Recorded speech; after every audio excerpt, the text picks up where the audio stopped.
The Velikovsky Heresies by Laird Scranton. Part 4. You're listening to Brothers of the Serpent podcast.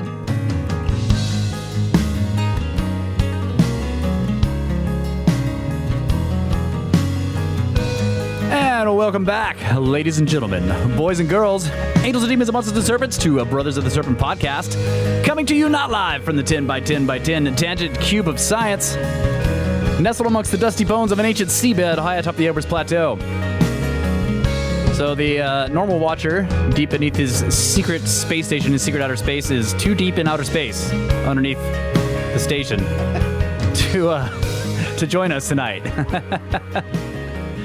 So we may be trying to get a different watcher. We'll see. We'll see what happens. But for the first segment, you know, we've just got normal Space Weather news updates and other things. What do we got going on agriculturally? Haven't been really paying attention to the agriculture because... Well, we stabilized the wine. Yeah. Everything else is The plants going are dormant. just not worried about the plants right now. Yeah. It's been pretty dry, and then they'll be going dormant soon. Right. So. A bunch of pumpkins showed up. Yep. What else? We're finished with the main trunk line for the new vineyard for the irrigation, basically. Yep. And we were setting up the bottling stuff. Yep. We're about to equipment. bottle 2 barrels of stuff we made last year. That's right.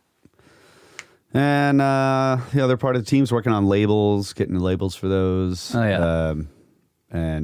We basically got our whole assembly line set up for washing, sparging, filling, corking, and foiling, and boxing and palletizing the wine. Yeah. So get those labels on there, and then we'll have official labeled first estate complete wine. Estate.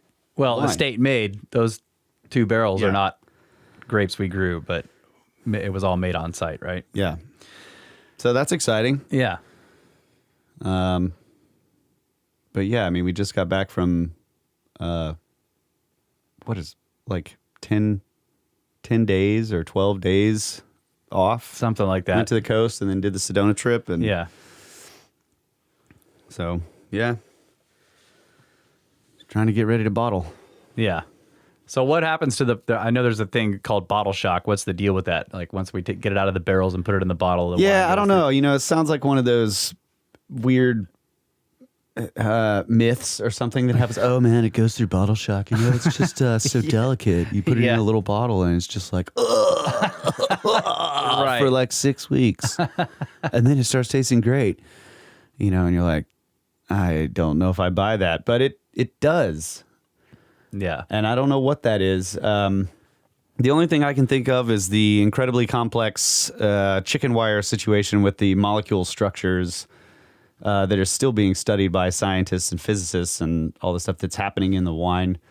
They are delicate molecules. Is it right? possible that it's because it's being removed from the greater culture of the whole barrel? That's what I'm thinking, yeah. Yeah. Because it's like those giant molecules are constantly bumping into each other and interacting with each other. And Yeah. number one, when you bottle, you're giving it a pretty big shock of oxygen because you're moving it through a lot of tubes and it's Pumps pouring and and impellers. pumps and all this stuff. So this is one of the reasons why the ideal winery scenario is a gravity fed system. system. So you have multiple stages of floors. And the beginning of the winemaking process starts out on the top floor. Yeah. And every time you have to move it, it goes down a floor so that you don't have to pump it. You just let it flow. Yeah.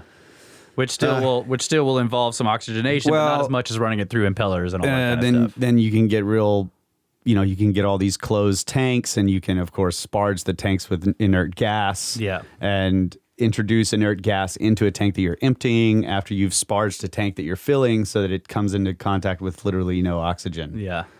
We're not set up to do that. But bottle shock is still a thing, so I don't know. I don't understand it. I don't think it's understood. But it is real. Yeah. It seems to be real, just based on the freshly bottled wines that we've tried, it's like you taste them a week after they've been bottled, and you're kind of like, oh, that doesn't taste anything like What was the in samples that barrel? we were, Yeah. But then after like 4 to 6 weeks, it's like, oh yeah, it's back to normal. Huh. So it's really strange. I don't know. I don't understand it, but yeah. Yeah, that is weird. Well, I guess we'll not figure it out, but I guess we'll experience it firsthand. Yeah. Soon here when we start the bottling process. We were running around in the winery figuring out where to stage all the stations, moving things around, playing Tetris with stuff. Yeah. And but it's always this is one of those things where you know that no matter how much you think about it, you really just have to start the process to then understand how it needs to be set up or if it needs to be changed. So right now we've got it as best we think, but really you have to start doing it and have it operate. This is definitely part of the process we've never done. Yeah. On any type of large scale. Right. So that bottler thing is pretty cool looking. Does that have to be done by hand by people? Like you've got to jam it. So it's got what, six? How many? It's a 6 filler spouts, and then you basically just push the bottle up onto the and then set them filler down spout and set it down on the shelf. And when you push it up onto the filler, it opens up a little. It's just a manual valve. Is it basically. automatic to stop, or do you have to pull it off when it's full? No, I think it. Will it keep going if the bottle stays on there? I think because of the length of that spout, it fills for so long, and then once the wine passes the spout, it can't fill anymore. All right, so it is automatic in a way. Hope so. Yeah. Otherwise, you have to keep a real close eye on it. I really hope so. Because I was looking at that yesterday. I was like, how do we know? I mean, the bottles are dark. We're gonna learn. You stick it on there, and is it just gonna start spurting wine out the top? No, I don't think so. Yeah, it's gonna have to have a way to stop. It stops because it can't get air. Is it just okay? Yeah. All right. I hope so. Yeah. If it's some kind of gravity feed, maybe that has to do with it's all set up so that like once it reaches a certain point, it can't push it through anymore. I don't know. Anyway, it's an interesting looking setup. We'll find out. Yeah. Yep. It kind of looks like it belongs in a mad scientist setup. It's got these things. A lot of stuff in the winery. Yeah. All right. I guess that's it for the agricultural update. Everything's moving to winter, so stuff's going dormant. We're winterizing various things. Yeah. So that if we have a surprise freeze, which happens all the time here, we won't explode a bunch of things, which also happens all the time here. Yeah. So we have a big punch list of things to drain and things to put antifreeze in and other things to protect and cover and things to put heat lamps on, and some of that's been done, but not all of it. Anyway, make sure you put heat lamps on your chickens. That's right, folks. Yeah. Put heat lamps on the chickens. And the bees, the bees need to be fed. That hasn't even started. So, yeah, I know. All right, let's go ahead and do Space Weather News from spaceweather.com, where we get all our space weather news. There is an aurora forecast. A high-speed stream of solar wind is expected to graze Earth's magnetic field on November 6th. The gaseous material is flowing from a southern hole in the sun's atmosphere, and the stream probably won't cause a full-fledged geomagnetic storm, but enhanced auroras around the Arctic Circle are likely. Also, a big sunspot turns towards Earth. New sunspot AR2781 is growing larger and turning towards the Earth. There is a movie from NASA's Solar Dynamics Observatory that shows the development over the past 24 hours. This sunspot will be facing Earth for the next 10 days as solar rotation carries it across the face of the sun.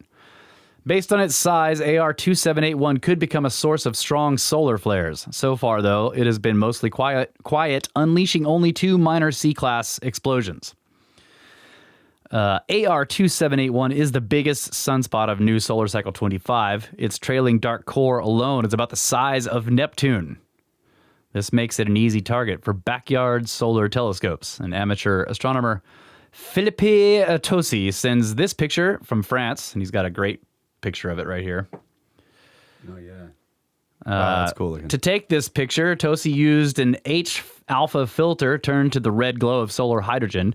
It shows the hot magnetic maelstrom swirling through the sun's atmosphere just above the sunspot group. So looking at this photo, it is easy to believe that a solar flare is in the offing, so stay tuned.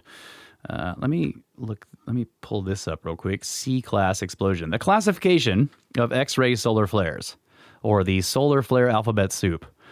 A solar flare is an explosion on the sun that happens when energy stored in twisted magnetic fields, usually above sunspots, is suddenly released. Flares produce a burst of radiation across the electromagnetic spectrum, from radio waves to X-rays and gamma rays. Scientists classify solar flares according to their X-ray brightness in the wavelength range 1 to 8 angstroms. There are 3 categories. X-class flares are big. They are major events that can trigger planet-wide radio blackouts and long-lasting radiation storms. M-class flares are medium-sized, and they can cause brief radio blackouts that affect Earth's polar regions. And minor radiation storms sometimes follow an M-class flare. Compared to X and M-class events, C-class flares are small with few noticeable consequences here on Earth. Each category for X-ray flares has 9 subdivisions ranging from C1 to C9, M1 to M9, and X1 to X9. So the 3, let's see, does it tell me if this is a mathematic progression? I think it is. I think this is similar to, I'm not sure, maybe I'll look into this later, but I think this classification is similar to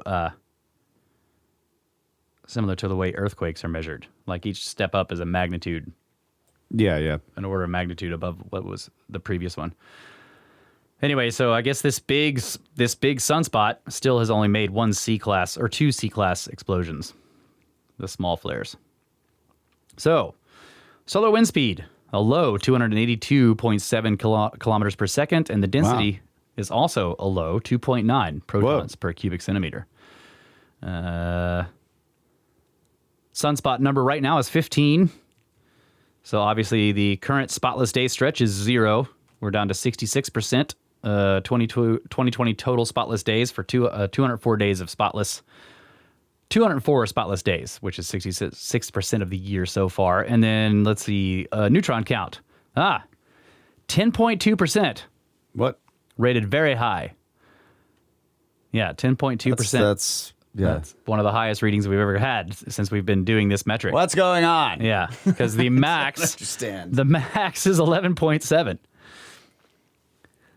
But I guess that makes sense in a way. I guess if the solar wind speed and density are really low, then we're going to have more neutrons. Okay, yeah, all right. But in the presence of all these sunspots and stuff, it's kind of like the sun's been quiet for a long time. We have sunspots, but they're not making any, they're not really doing anything yet. Okay. Yeah, they're kind of chill. Chill sunspots. Okay. Chill, and they are actually colder than the rest of the sun around it. What? Yeah, that's why they're dark. When you look at them they're always black because they're actually colder than the surrounding rest of the photosphere. Okay. Which is part of the reason what makes them weird, because I thought they look like holes in the photosphere that shows should be going into the hotter parts. Right, Okay. and the hotter part down there appears to be colder, which is, I okay, can I had hear that back. you Electric Universe people already. Please keep singing your songs. I can hear them in my headphones. All right, well, that's the Space Weather News for today.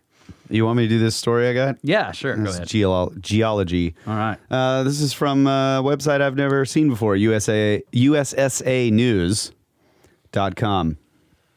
A mysterious seismic blip from deep inside Earth pulsates every 26 seconds. I think the headline. I did see this headline, yeah. Yeah. And it has been doing this for a long 60 time. years. Yeah. Seismologists have detected a ubiquitous pulse emanating from deep inside the Earth. The debate over the cause of this mysterious microseism has gone on for decades and produced several cogent hypotheses, but scientists still don't know decisively what's behind the phenomenon. First observed and recorded by geologist Jack Oliver in the early 1960s, then studied more extensively in the following decades, the pulse is known to be stronger during storms. But storms don't turn off and on every 26 seconds, nor do volcanoes, which have also been proposed as the source. In 2005, a graduate student named Greg Benson tracked the origin of the pulse to a more narrow location, a single source in the Gulf of Guinea. Right? Is it Guinea? Maybe, yeah. Guinea? I don't know. It looks like Guinea, but I think it's Guinea. Could be Guinea. But yeah. Anyway, Don't ask me how to off pronounce the stuff. western coast of Africa. 6 years later, another team honed in even closer, pinpointing the origin in an area of the Gulf of Guinea called the Bight of Bonny. The team believed the waves crashing on that coast were responsible for the seismic blip. Others, however, weren't convinced. Some believed it was caused by the sun itself. While tectonic activity, earthquakes, and volcanoes regularly trigger solid seismic sounds, a more mellow soundscape of seismic static runs in near perpetuity. Guinea is right. Okay. Thank you, Watcher. Mike Ritzwaller, a seismologist at the University of Colorado Boulder, who has studied the pulse for decades, says that while the pulse is a mystery, seismic activity in general is not. Quote, seismic noise basically exists because of the sun, whose energy hits the equator and the poles unevenly, creating wind, storms, ocean currents, and waves, all of which work to displace and buffet energy onto the coastline. It's like if you were tapping on your desk, it deforms the area near your knuckle, but then it's being transmitted across the whole table, Ritzwaller explains. So someone sitting at the other side of the table, if they put their hand or maybe their cheek on the table, they can feel the vibration. With the advent of more advanced tools and technologies, scientists have been able to study the pulse more closely and most generally agree that the Bight of Bonny is ground zero for whatever is happening. Currently, many researchers are beginning to think the cause may be that this specific place on the edge of the enormous North American continental shelf, far below the ocean floor, is basically the other end of the desk Ritzwaller used as a metaphor. In other words, a drum the size of a continent is somehow consolidating its reverberations into a single spot. I'm not buying that. Not buying that. Not buying that either. They don't do that. I mean, you look once, here I go again with the old cymatics. They don't consolidate vibrations to a single spot. No, they don't. I mean, it's going to be... I mean, what do you think it is?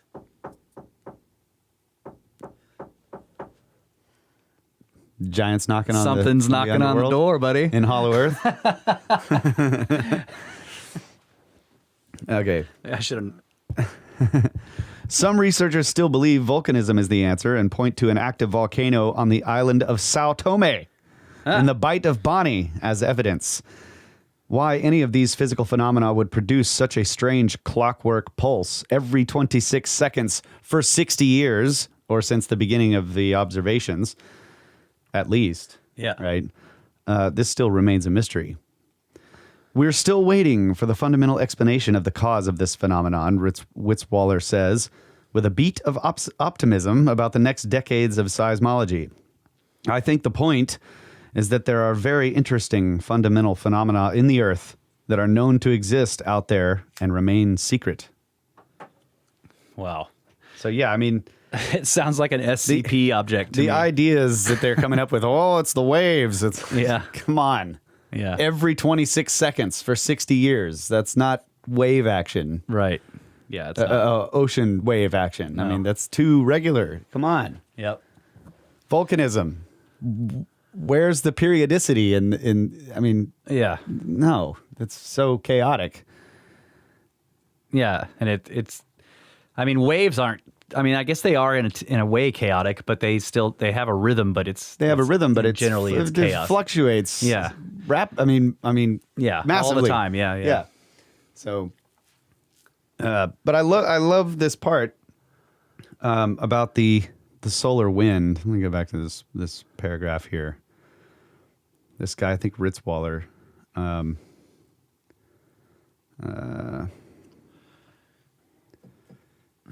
Seismic, let's see. Well, I've been reading. Go ahead. Seismic noise basically exists because of the sun, whose energy hits the equator.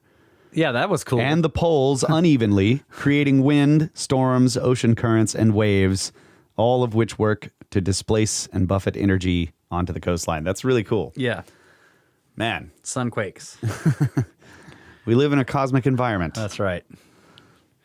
Yeah, well, I was just gonna say I've been reading SCP Foundation stuff, and that whole thing sounds like it belongs in one of their articles.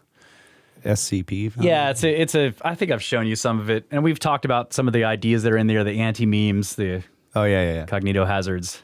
But SCP stands for Secure, Contain, Protect, and it's basically an online writers community set up as a wiki. And the whole thing is based on this fictional foundation whose job it is to classify and contain anomalous objects and places. Okay. So it's basically a selection of short stories that are presented as reading the database of the foundation. Okay. And like the start of that, something is knocking deep in the earth every 36 seconds for the past 60 years. I'm just like, it sounds like it belongs in their articles. Yeah. Yeah. So 26 seconds. Or however long. I'm going to do some watcher math here. 36 seconds. Go. Your turn. It's 26. 26, okay. Yeah, so I got some emails. We'll go through some of these. This one is from Kai, Kai. Hope I'm pronouncing that properly. It's called Thank You, Snakes. It says, Dear Snakes, first of all, I would like to express my appreciation for the excellent podcast you produce every week. I don't think I have ever come across a podcast or any other kind of platform that covers such a broad range of fascinating topics with curiosity, open-mindedness, and the simple desire to understand our place in the universe. Not only are any kind of fringe topics discussed with the aforementioned qualifiers, but also with a healthy and important dose of skepticism, should certain claims turn out to be demonstrably untrue or simply unsupported by evidence. Also, your brotherly love and jovial attitude elevate topics from the academically dry, boring to the common man and woman's fascination and entertainment. My greatest compliments to the music on your podcasts. Thank you, buddy. I have always been very interested in all kinds of topics, ranging from the very essence of consciousness, which by now has been expanded by 30% in my case, over to UFOs and sacred geometry and my newly found inquisitiveness regarding scientific paradigms. A few years ago, just by random chance or some other unknown mechanism, I happened upon a presentation by Graham Hancock on YouTube regarding his theories of our past, which is further detailed in his books. Something about ancient sites always bugged me. How could massive stones be cut and transported and shaped like the ones we find in the Great Pyramid or at Sacsayhuaman? Archaeologists and historians always told me that the Inca built it, and I never allowed myself to question their conclusions. Why would they make it up? I can still hear myself asking. Through Graham, I realized that those scholars, nowadays I also refer to them as scriptards, never proved their case and declared their conclusions as their own evidence. Who could have built it if it wasn't the Incas? Therefore, it was the Incas. Digging a few inches deeper to look for clues would have been a suggestion of mine, but then I wouldn't want to be attacked by valued colleagues who call themselves enlightened while lighting the pyre for me. I am beginning to wonder where the Enlightenment movement got its name. Setting fires. Suddenly, I began to regard academia and science in an entirely new light, pun intended. I have for many years looked to science to answer all the important questions, and the questions I asked were largely answered to my satisfaction. I should have asked better questions. I love learning new things, and you guys and Randall Carlson have taught me that even geology can be such a fascinating subject. I never cared much for it until I realized that the study of it can give so much insight into our own past. We have been on this planet for what, perhaps 300,000 years or more? It is vain to think that we believe to understand our own history when we can't even conclusively say when and by whom the pyramids and the Sphinx were built. I thought I pretty much knew all there was to know, or at least I could look it up on Wikipedia. Religion proclaimed to free us from barbarism and savagery. Science proclaimed to free us from superstition and religion. Neither of them achieved their goal and perverted it into power and prestige. The abuse that people like Bretz and Hancock and Velikovsky, etc., had to endure speaks of short-sightedness and establishment. The scientific method was devised to be a quest for knowledge, not a lever for power. Perhaps in the end, all that remains is the ever-curious human mind that is never quite satisfied with the answers and seeks to learn more. I know I will find kindred spirits here. I don't agree with all your opinions, but they always entice me to ask old and new questions. Please never change. With every podcast, you get better, and it is always a joy to listen to. On another note, I am fluent in English and German. having lived for 20 years in Germany and 17 years in England. I see that Randall's work regarding the Younger Dryas catastrophe and sacred geometry is unparalleled in the German language, despite it being spoken by nearly 100 million people in Europe. I have a lot of spare time on my hands, so should you guys wish to make your research more accessible, I would be delighted to translate it. I don't want any money. What little I can do to contribute to this 30% mind-expanding research is payment enough, and I would feel honored to play an even ever so small part of it. With the kindest regards, Kai. Wow. Yeah. Danke. Yeah, maybe. I think that would be great. I know that, there's the captions for YouTube, and then it's, and then it is possibly those captions are translated if you have a different language. I don't know how it works, but it might be interesting to have some of that, translated properly by somebody who actually speaks both languages. So I can talk to the Cosmo team about that, because that would definitely be a labor of love. It would be a lot of work. Yeah, and that would be. Yeah. But thanks for the rest of it, man. I'm glad you enjoy the podcasts. And I agree. I think there are lots of good scientists out there doing lots of good work. But I'm offended you don't agree with all of my opinions. Right. Or maybe it was just Russ's opinions you don't agree with. Yeah, it's the ubiquitous "you're." Yeah. Yep. I don't agree with all your opinions. And he very, very carefully doesn't say which one of us he's talking about. It's got to be you. That's right. Clearly, my opinions are all right. Right. I present 100% of the wrong material on this podcast.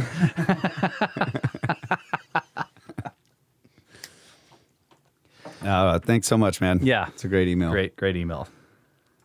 Okay. Let's see. What else did I read last time? That's the question. Okay, I did read that one. And I read that one. Okay. Okay, this is from Michael. He says, "Hey guys, just wanted to say thanks for the podcasts. I discovered you and Randall during our lockdown orders. I was a manager at a restaurant that did not survive these times. So, being a transplant from Georgia and now living in Colorado, I set out to become a native. This means hiking and climbing 14ers." Which would be mountains that have that are more than 14. I think it's 14,000 feet above sea level. I think they're called 14ers. Yeah. I'll do some watcher work. Yeah. Check it out. Well, before I go off on a rant, it's been a pleasure having multiple pictures of this vast landscape painted through your podcasts. Safe travels. P.S. Is there a mailing list to get on for the trips? I didn't see any kind of advertising, but then again, I'm not on much social media. Well, there are individual lists for the individual trips, and you have to sign up to get on them. So you can go to contactatthecabin.com. Yeah, you're right. At least 14,000 feet. Right, a 14er is any mountain that is above 14,000 feet and above. Yeah. Because there's plenty that are below that. But if you're climbing 14ers, you're serious. Yeah. You know where I learned that? I seem to remember you mentioning that at some point. Yeah, I learned it from reading the 411 books. Yeah, that's when people I climbing remember 14ers. the context. Yeah. So go to contactatthecabin.com. That's Darren from Grimerica. That's the website that he set up for their Contact at the Cabin events, which, There's still a couple of them on the books. The one we did with Randall in Colorado last time was a Contact at the Cabin event, and the upcoming Scablands event, still upcoming because of, once again, the same stuff you were talking about, this lockdown. So this upcoming Scablands event is in, 5 months now. It's going to happen in May or something, right? Probably. Well, yes, I think so. We just had to shift the dates too, so I think it's going to be still in early. the same month though. Yeah, early May. Yeah.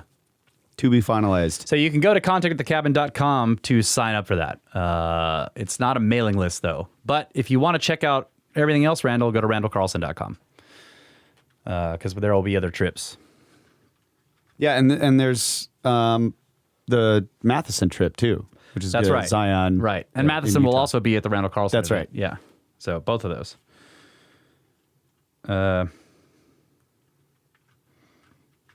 This is from Ty, T-Y. He says, "Hi guys, writing from my phone, so I'll keep this short. Just wanted to say that I love your podcast and listen to it often. I am an expat working overseas for the last 17 years, and I feel a bit more connected to home when I listen to your shows. Ah, right. I was born and raised in Austin, Texas, but looking to retire in the next few years after being away for so long now. Thinking about Fredericksburg and wondered if this is where you guys hail from. I understand that you own a winery or something along those lines, so F-Berg came to mind. Would love to buy you both a few beers when I get back if you're in the neighborhood. Anyway, keep up the good work. Snacks!" Ty. Let me tell you something. My other buddy Ty is probably moving to Fredericksburg, which is about an hour from us. Yeah, and so it's close.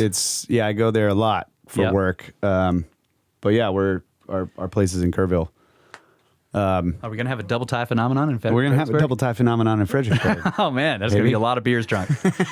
And we will definitely drink some beers with you. That's right. We might drink too many beers with you. That's right. We might be able to drink all the beers in Fredericksburg with double tie. Hell yeah. Thanks, man. I really appreciate that. This is from Joe. He says, "Hey, bros. Just thought I would take a few minutes to tell you that I've been ripping through your YouTube videos.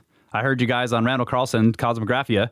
I have always been a fan of Randall and anything ancient. Of course, pyramids, giants, and the conspiracy of the quackademics to cover up the real history of our great planet. About 8 years ago, I destroyed my back in a work accident, and it took me about 2 years to learn how to walk. I can get around today, but I have never been able to return to work, so I have time in my hands. In fact, I play low-stakes poker online, some days for 10 to 12 hours per day. During that time, I have music and podcasts running, and you guys have helped me pass many hours waiting for the right cards.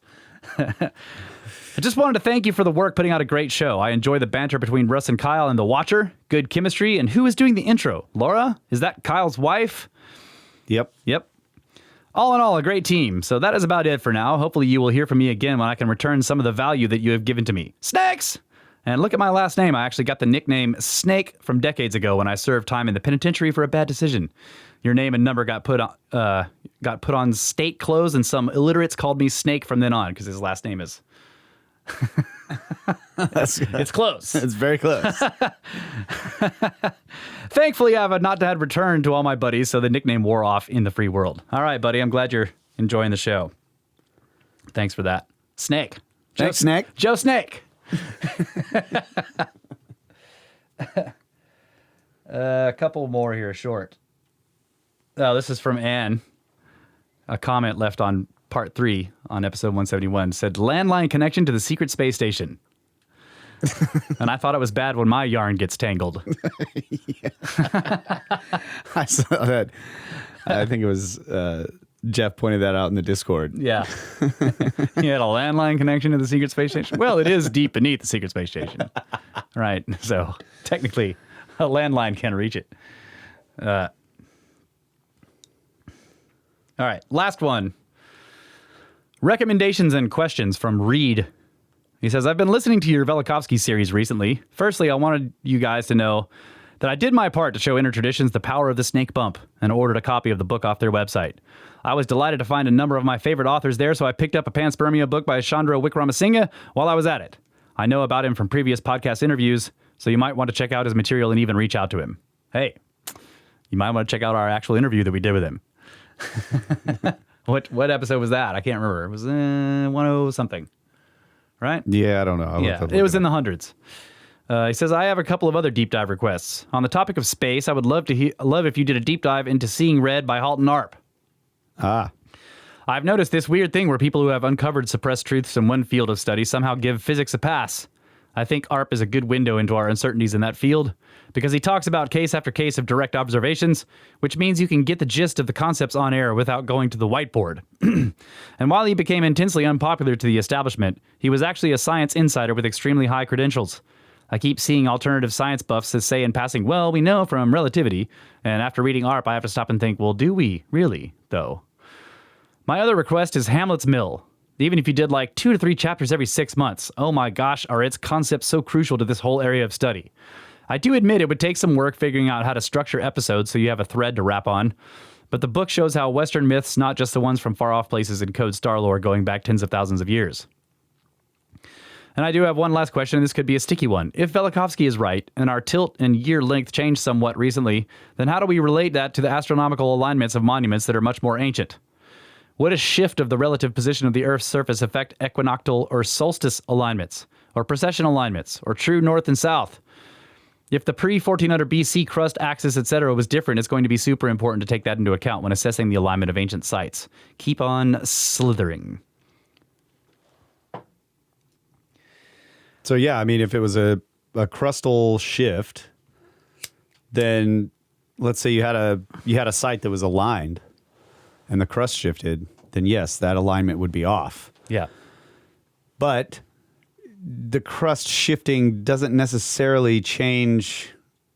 It would be relative to that exact position, right? Like, so if you're standing at the foot of a mountain and, you know, there's some giant boulder there and you line that boulder up or whatever, obviously that would change because that whole thing's going to move around in reference to where the poles are and the rotation and all that. But you could obviously, if you had a grid, you know, the lines of longitude and latitude, you could shift the crust all over the place, but the grid you could basically keep the same. All the degrees would be the same. Yep. And you could still go back to that point where you were before the crust shifted, and it would still have the same alignments and stuff. Yeah.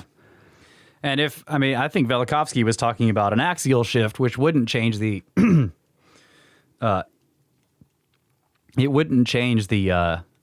cardinal alignments. But I'm not sure what that would do to... I'd have to think about this. Like, what would it do to stellar alignments? Yeah, I mean, those would move. It would move, yeah. Yeah. For sure. Yeah, so if they were aligned to, say, if it's a really ancient thing and it's aligned to an equinox sunrise, and then the axis shifted, that shouldn't work anymore, right? Right. Yeah, so that's a good question. And yeah, we've talked about ARP quite a bit and the red shift. You know, we haven't gone through the book, Seeing Red. That's a great idea. And yes, we are also aware of Hamlet's Mill. And yeah, that one would be a fun one to go through. We have talked about it quite a bit. Graham Hancock has also mentioned it and referenced it many times in his books. So yeah, and thanks for buying the book. Thanks for buying Velikovsky Heresies. So we got another one from Anne in the Snake Bros Pyramid Scheme. A donation of $100. Oh, wow. And this was obviously Halloween. She says, "Happy day, everything died. Please send a resupply mission to the Watcher. Must be hard to knock on doors in secret outer space." A resupply mission. That's great. Thank you so much for that. Yeah. Anne. Yeah. So we need $100 to send Watcher some equipment. Basically, that's what it is. Yeah. Yeah. Well, we need to keep it away from the aliens he has in his space station that keep breaking stuff. That's right. All right. Well, I think that's all for the emails, and that's it for this segment. Alrighty. Yeah. So we'll take a quick break, and we'll come back and dive back into the book. Snacks!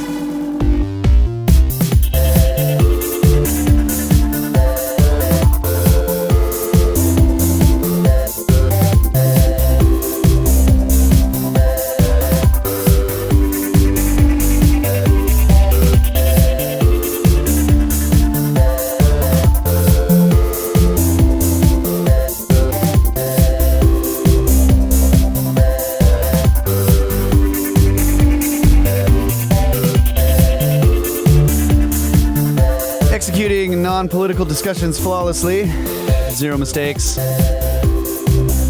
and it's not easy. Let's put it that way, but we are well versed in politics, and that is the only way that you can flawlessly execute not talking about politics. That's right. That's right. Brothers of the Serpent podcast, keep it nice in the chats, and here we are, part 4. Part 4? Yeah, it's part 4. Part 4 of the Velikovsky Heresies. That's right. Laird Scranton. That's right. So Velikovsky Heresies, Laird Scranton, get it at Intertraditions. Links will be in the show notes. Everybody who buys the book helps us prove that Snake Bros book reports work and they sell books. So help us out. And thanks to all of you who have done that. A couple things before I start.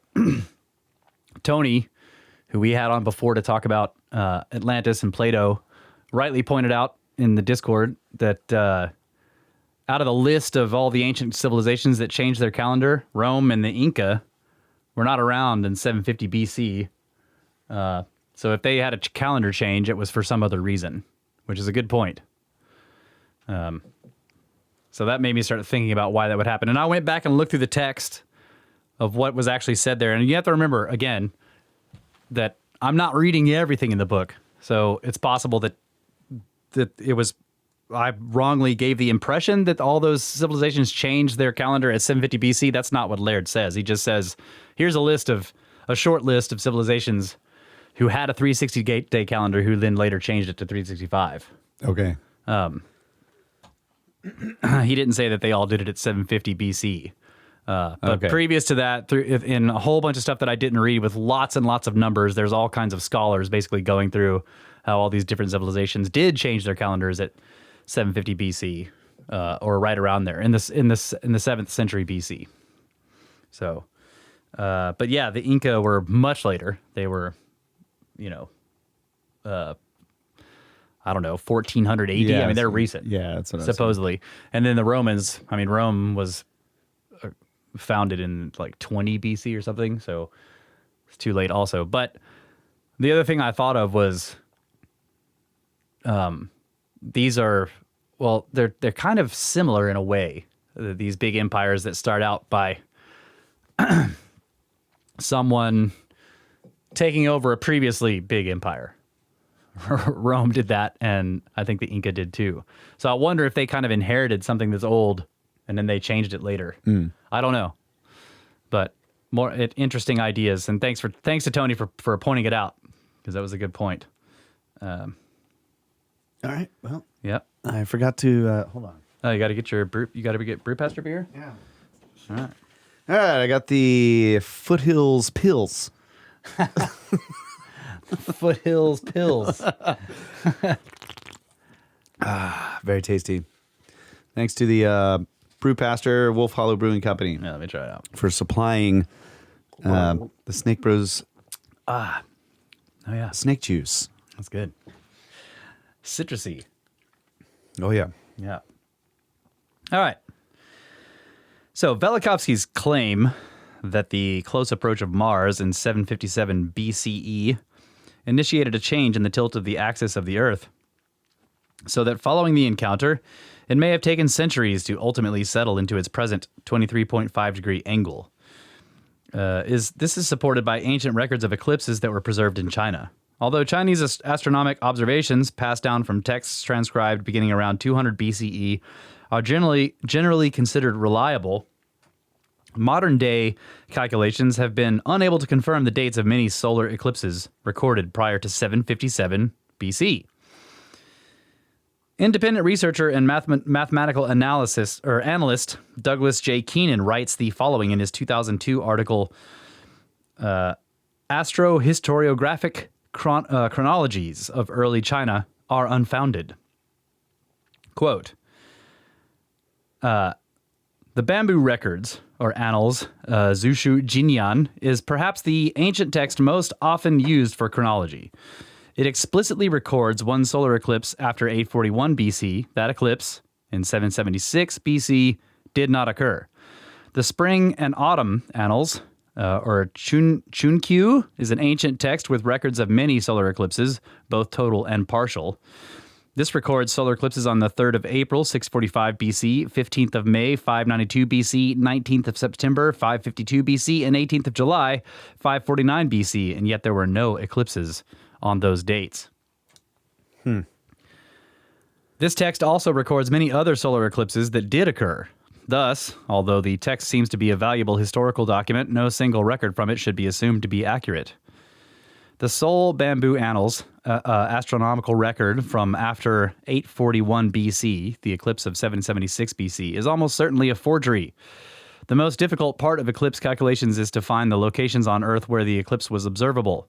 Determining that there was an eclipse somewhere on Earth is easier. Thus, we would expect a period in Chinese history when astronomical knowledge was sufficient to calculate that an eclipse occurred at some particular time, but insufficient to correctly calculate the eclipse's location. There was an eclipse in 776 BC on the most likely date indicated by the record, 6th of September, but it was not observable in ancient China. It reached near totality around the Barents Sea in the Arctic. That an actual eclipse would match the record's date just by chance is very improbable. Keenan goes on to imply that it is generally understood by scientists that astronomic records made prior to the 8th century BC cannot be relied on to be accurate, although since the ancient astronomic observers of many cultures are widely considered to have been quite capable, it is difficult to understand why this might be, or, if so, why only prior to the 8th century BC. Continuing from the same source, he writes, without specific elaboration, astronomical records from before 841 BC are naturally expected to be even less reliable, in general, than those from after 841 BC. Causes of unreliability are many. To explain these problems, traditional researchers assume either that the Chinese texts must be inherently unreliable or that their entries must have been fraudulent. However, it is not difficult for the non-technical reader to understand that, had a close approach of Mars actually changed the tilt of the Earth's axis even slightly in 757 BC, as Velikovsky claims, such an event would effectively thwart any modern effort to retrospectively calculate the timing and location of cyclical astronomical events, such as eclipses, prior to that date. So, I think that's pretty interesting. I'm thinking about the question in the email before about the tilt. Yeah. If you would the tilt, I guess it would depend on if the tilt affected the moon's orbit. Yeah, was the moon affected? Yeah. Yeah. Because it seems like the moon would be affected, right? I mean, it should. Yeah, the other thing I'm possible that it would tilt the Earth but not affect the moon's orbit. Right. So if the moon's orbit was affected, then that absolutely would cause changes in eclipses. Yeah. Yeah. Well, the other thing that I question in this whole quotation from this guy, from Douglas J. Keenan in his article about astronomic stuff of early China, is that he says it explicitly records one solar eclipse in 776 BC that did not occur. But then later, he says there was an eclipse in 776 BC, but it was not observable in ancient China. So the question I have is why is he saying that? Is it because the records that he's reading imply that the eclipse was visible in China? Or that they're just recording that there was an eclipse somewhere. Right. So why would he say that the eclipse did not occur? Because before that he says, the most difficult part of eclipse calculations is to find the locations on Earth where the eclipse is observable. Determining that there was an eclipse is easier. So he says, we would expect a period in Chinese history when astronomical knowledge was sufficient to calculate that an eclipse occurred, but insufficient to correctly calculate the location. Okay. So I just don't understand why he says, first, he says, quote, it explicitly records one solar eclipse, and that eclipse in 776 BC did not occur. And then later, he says that one did occur in 776 BC, and it was in the Barents Sea in the Arctic. Yep. So I'm just confused by the whole quote. Yeah. So yeah, I don't understand what's happening there, but I guess the best way to find out would be for somebody to find a translation of these records. The Zishu Jinyan. But yeah, I wanted to read this because I found it to be strange. I think I couldn't tell if there were assumptions being made on the parts of the researchers, or if he was basically saying that the records seemed to indicate that there was an eclipse and it was visible in China that did not occur. But there was an eclipse in that year. It just was only visible over the Arctic, according to our calculations that are, Yeah. That is an interesting idea, though. Yeah. I mean, if that's what happened, if there's this, because basically what you would have to say is, if they recorded in their records that there was an eclipse in this year on this date, that they saw it, that they saw, yeah, And then later, researchers were like, there was no eclipse there on that date. But wait, there was an eclipse that was visible on the Earth only in the Arctic Sea on this date. Then either you have to say that someone in China was in the Arctic Sea that saw it. Someone from China. Someone from China, yeah. Was in the Arctic Sea, and then they later came back and said this. Yeah. Right? And then they recorded it. Or that they were had sufficient mathematics to figure out that there was an eclipse, and then for some reason they claimed it was visible in China when it wasn't. So it's a strange thing. I think we just don't have enough information. Or somehow, I mean, the other option is that they were turned in a different direction and actually saw it. Right, yeah. But it was... Right, I'm trying to view according this to from today's positions, it would be in the Arctic. I'm trying to view this from the mainstream perspective. Like, what are the options? If the records say that there was an eclipse on that day, and there was an eclipse on that day, but only visible from the Arctic, then that implies that the Chinese at least knew that there was an eclipse and had the proper math. If we're just going to say that nothing ever changed, the axis didn't shift, right? But why was he saying, well, there was no eclipse on that day? Unless he's assuming that they didn't have that mathematical capability, or the records state that it was visible in China. Yeah. You see what I mean? That's Yeah. what I'm trying to get at. So I'm trying to figure out if there's an assumption being made on the part of the researchers that that the only eclipses they could possibly have recorded are ones that they saw with their own eyes. Yeah. So that's interesting, yeah. Okay, chapter 11. What evidence is there that Venus was out of its orbit?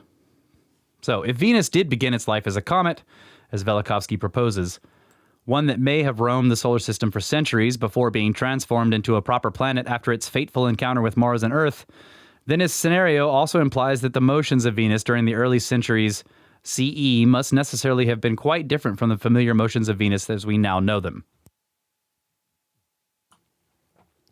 Perhaps a good place to begin this discussion is again with the bamboo records from the Zhou period of China, which, as we mentioned in chapter 10, preserve records of ancient observations of solar eclipses and periodic conjunctions of the 5 planets.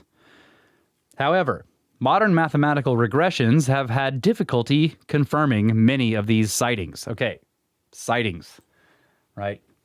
Yeah. So again, it seems like now this is Laird writing. But it seems like the implication is that the records in this thing are implying that these were sightings of astronomical events, they weren't purely mathematically arrived at. So Douglas J. Keenan again writes, there are 5 planets that are visible with the naked eye. When 2 or more of these planets appear to be close to each other, they are said to be in conjunction. It is unclear how close planets would have to have been in order for the ancient Chinese to have considered them to be in conjunction. There are 7 historical texts from after the Han period, which ended in AD 220, that record 5 planet conjunctions. The main, like 5 planet conjunctions, not 5 planet conjunctions, right? 5 planet conjunctions. That's right. The main such proposals rest on a trio of 5 planet conjunctions. In 1953 BC, 1576 BC, and 1059 BC. There was, based on mathematical calculations, however, no 5-planet conjunction in 1576 BC, only a 4-planet conjunction. At the time of the conjunction, Venus was over 40 degrees away from the other 4 planets, and attempts to promote the proposals have essentially ignored this. The apparent contradiction between the ancient sighting in 1576 BC and the modern regressions supports the notion that Venus was not, at that time, located where we expect it to have been. So that's interesting. But it doesn't mention the other 2 possible, like 1953 BC. If there was a 5-planet conjunction then what were the 5 planets if we didn't have a Venus yet? Yeah. So I'm wondering, maybe, how far off is that from the calculations? Like, in other words, if we run our models back to that period, there is a 4-planet conjunction, but not a 5-planet conjunction. Yeah, it says Venus was over 40 degrees away from the other 4 planets. Right. So how far off, like if there was some minor thing that happened, right, that just nudged it, or maybe it had a close flyby of something else that sped it up or slowed it down, changed its Venus? speed. Yeah. So that, thousands of years later, we're seeing it and we can run our models back, but it puts it 40 degrees off, right? It doesn't have to be these planets were flying out of Jupiter and, having close encounters. It doesn't have to be all that crazy stuff, right? It could be some minor thing that over thousands of years would result in it being, according to our models today, like something shifted it just slightly. But 2,000 years later, it's like, okay, you take the current model and you run it backwards and you end up with being 40 degrees different. Right. But of course, there are later observations that are still old that are correct. That's the problem. And the other problem I see in this is, he says, these proposals rest on a trio of 5-planet conjunctions, 3 of them. Yeah. One happened in 1953 BC, was almost 2000 BC. Another one in 1576 BC, and one in 1059 BC. So they're basically roughly 500 years apart. You have one in 2000, one in 1500, and one in 1000. 500 years apart from each other, 5-planet conjunctions. Only the one in the middle has Venus 40 degrees away based on modern calculations rolling things backwards. The other 2 are our models. I don't know. It just doesn't say anything about those. This article that he's quoting, Douglas J. Keenan, just says that middle one, the 1576 BC, is only a 4-planet conjunction. Well, that suggests that they agree that the other 2 are 5-planet conjunctions. Yeah, that's what I'm saying. Yeah. That's weird. Yeah. That's really strange. So if it wasn't Venus that they were looking at, like let's go with this. They're seeing 5 bodies in the sky that are in conjunction. And if Venus is 40 degrees away from all that, then what are those 5 things they're looking at? Yeah. And would they have not? Why wouldn't they have reported that there's actually 6 bodies in the sky? One of those bodies must have been transient. But that would have been pretty obvious, right? Yeah. I mean, they're observing the planets all the time. So they would have known, they would have been watching Venus. Yeah. And they would have been watching it since, whatever. They were watching it and they're like, okay, there's Venus. Right. And then there's suddenly a 5-planet conjunction. So they would have said there's an extra planet. An extra body out there. An extra body. And if there was a 5-planet conjunction recorded in almost 2000 BC, one of those planets must be Venus. Right. Which is way before it's supposed to come out of Jupiter or whatever. Maybe not, because I guess it has its encounter with Earth in 1500 BC. So it could have been running around the solar system for a long time before that. Yeah, I don't know. But it's really strange.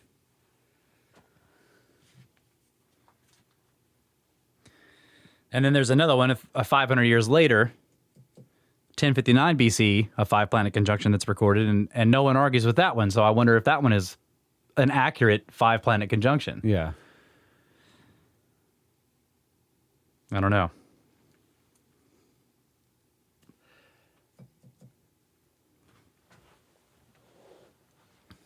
Yeah, but Laird basically says the apparent contradiction between the ancient sighting in 1576 BC and modern regressions supports the notion that Venus was not at that time located where we expected to have been. It's just weird that it was located where we expected to begin in the previous 500 years and the later 500-year conjunction. Yeah. That's really weird, because that would mean that it did something really crazy and then went back to normal. Yeah. That's strange. Right. So once again, the question comes down to, do you believe these ancient people or not? Or do we, and it may not even be a problem of believing these ancient people, but believing this particular ancient text. Yeah. The scribe writing it down was probably some Johnson. You need to copy that text, Johns. It's like this huge stack of bamboo. Fine. You know, and that's your job for the next 10 years is copying text. I don't know. In some of these, I'm not reading all of it, but in some of this stuff, when he's going through the text, the academics are arguing that the inaccuracies in various ancient cultures, Babylonians, Assyrian astronomical texts that show Venus as being way out of whack are due to clerical errors. That's what they're arguing. Yeah. Oh, this was a transcription error, you know. But the problem is that Laird points out, I just don't know, maybe I did mark some of this stuff, but Laird points out that later on it was found several other similar texts, like they had multiple copies of the same astronomical text, right? So when you only have one, you're looking through, you're like, okay, these are clerical errors because that Venus can't be in that spot. But then they find several other similar texts, other copies of that same text by other scribes. And there are clerical errors relative to the first one. But not that. But not that. Yeah, and when you combine the numbers, you see, okay, they're both saying these numbers. Wow. The clerical errors are minor and easily figured out what they are by cross comparing. Yeah. So, yeah, I don't know. I mean, when you only have one copy of the text, it is possible that some weird clerical error. Yeah, for sure. Okay. Strange stuff happening in the sky. Yeah. Long time ago. That's all. I mean, I tend to think that. I mean, they saw what they saw. Yeah. It's. We run our models backwards and we're like, nope, didn't happen. Didn't happen. Yeah, based on the idea that it's always been like this, even though we know it hasn't. I'm more skeptical of that. Yeah. So, in the 1st century CE. Greek mathematician, astronomer, geographer, and astrologer Ptolemy made detailed observations of the rising and settings of Venus that are at odds with our current experience. In support of Velikovsky's view, a 2002 article by Hugh Thurston, titled Unveiling Venus, seeks to resolve the seemingly untenable differences between Ptolemy's observations of the motions of Venus and those known to be true today. He writes, several writers have suggested that Ptolemy adjusted or even fabricated his observations of Venus. In particular, Swirlo wrote that Ptolemy could not have observed some of the reported elongations, and he certainly could not have observed 2 MMEs, which are maximum mean elongations, only 37 days apart. So I looked this up. A maximum mean elongation or a maximum elongation is so when you're looking at what they call an inferior planet, it means it's a planet that's closer to the sun than Earth, right? So in its movement across the sky, it's going to always go back and forth relative to the sun a certain amount. And it won't go all the way around behind you, right, relative to the observer from the Earth, right? That's an inferior planet because it's closer to the sun. So the maximum mean elongation is where it slows down and stops and start to move back in the other direction. That's the maximum elongation. So apparently Ptolemy, in one of his reports, said that he saw 2 maximum elongations of Venus happen only 37 days apart from each other. Oh, wow. Which means it went as far as it went and started to fall back in the other direction, and 37 days later it happened again, which would imply it was on a highly elliptical orbit that didn't go very far away from the sun. Okay, so the ellipse would have been, like the long part of the ellipse would have been pointed directly away from Earth. Yeah.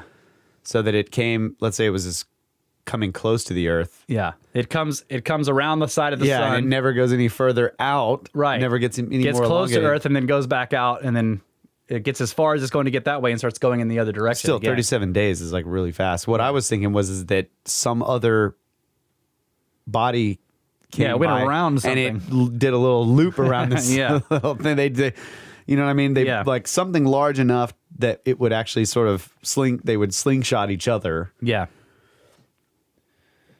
Yeah, 37 days is short for a maximum elongation for 2 of them, right? For a separation of 2, unless it was, like you're saying, some weird geometry. You have to picture the whole thing as being billiard balls, and what is the perspective from Earth? Yeah. Because when I was looking at diagrams about maximum mean elongation, the places where you expect those to happen are not what I was picturing. It isn't. Like if you're looking down at the solar system, again, picture the North Pole of the sun, and then now you're looking down at the North Pole of the sun and then back away so you can see the whole solar system with all the circles of the orbits of the planets. Now put Earth south of where the sun is. 6 o'clock. At 6 o'clock. And just let's say it stays there. So now the two planets that are inferior to Earth, Venus and Mercury, have these smaller circles of orbits that are closer. The maximum mean elongation doesn't go to the outer part of the orbit, the farthest one. It's actually, Right. because of the perspective, it's actually much closer to us. Yeah, because there's like a V shape coming from the Earth to where you would notice, and it's actually not at the furthest outer. Right. Yeah. Yeah. But also you would have in there our travel around the sun. Right. So that's going to be... It's going to be changing. By the time it's changing things all the time. Yeah, it's changing the position of the perspective. So if you're... Yeah. Yep. But the best I can suggest is people look up maximum elongation, and you'll see a little diagram, and you'll see what I'm talking about. And they can be relatively close to each other, but 37 days is still really close. It's pretty short. Yeah. So Dennis W. Duke, a professor of physics at Florida State University, writes in a 2002 article titled "The Ancient Values of the Planetary Parameters of Venus and Mercury." It is certainly the case that for Venus, and only for Venus, Ptolemy presents an analysis that needs to be resolved. So again, more interesting about this than all the little details to me is just that it's only Venus that is in the wrong place over and over and over again with all these ancient astronomers. That's what's interesting. Now, whether it came out of Jupiter and ran into Mars and knocked Earth over, I don't know. But why are they not getting all these other ones wrong? Right. Yeah. Yeah. That's cool. That's a really good point. As late as the early... Well, they are getting solar eclipses wrong, so... Yeah, that's right. They're getting solar eclipses in the wrong place, but on the right day. Yeah. That's right. As late as the early 1500s, significant differences are noted in the astronomic observations of Venus, even when given by well-respected astronomic luminaries of the day. For example, it is reported that Copernicus, who famously established the heliocentric model of the solar system, calculated the sidereal period of Venus to be 9 months, or 270 days, instead of the 7½ months, or 225 days of modern times. Such errors, which are often seen by modern astronomers to be inexplicable, might make sense if Velikovsky's view that Venus was out of its orbit was true. So yeah, even Copernicus, who is, no one expects all these people to get everything right. Newton got things wrong. Copernicus certainly got things wrong. Ptolemy got stuff wrong. All these people got wrong things, but it's weird in context with their other work that's all, very well done and highly accurate, especially for their time. So especially when it comes to he's saying the period of Venus was 270 days instead of what we see today, which is 225. That's a big difference. And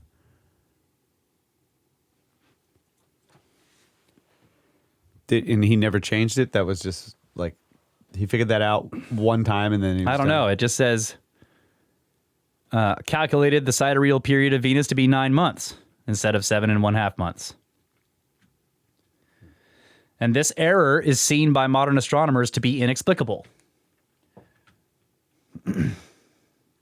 So I wonder if you took that calculation and ran some models with it. Yeah. Would you end up with a 5-planet conjunction at the right time? At the right time. And then, could you use that, like the 2, we have a modern sidereal, whatever it's called, and then his, and figure out like, okay, it changed at this point.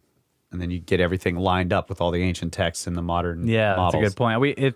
If it is true that that Venus was doing something weird, it still should be modelable if you have enough of the data, right? Yeah. It's going to be orbital mechanics.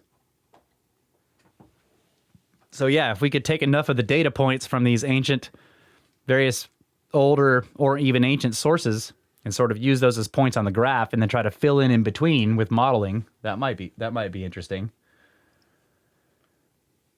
Yeah, but if you leave electricity out of it, it's going to be wrong. That's right, and it would only be a model. All right, let's take a break. All right. Back for more snakes after this brief song.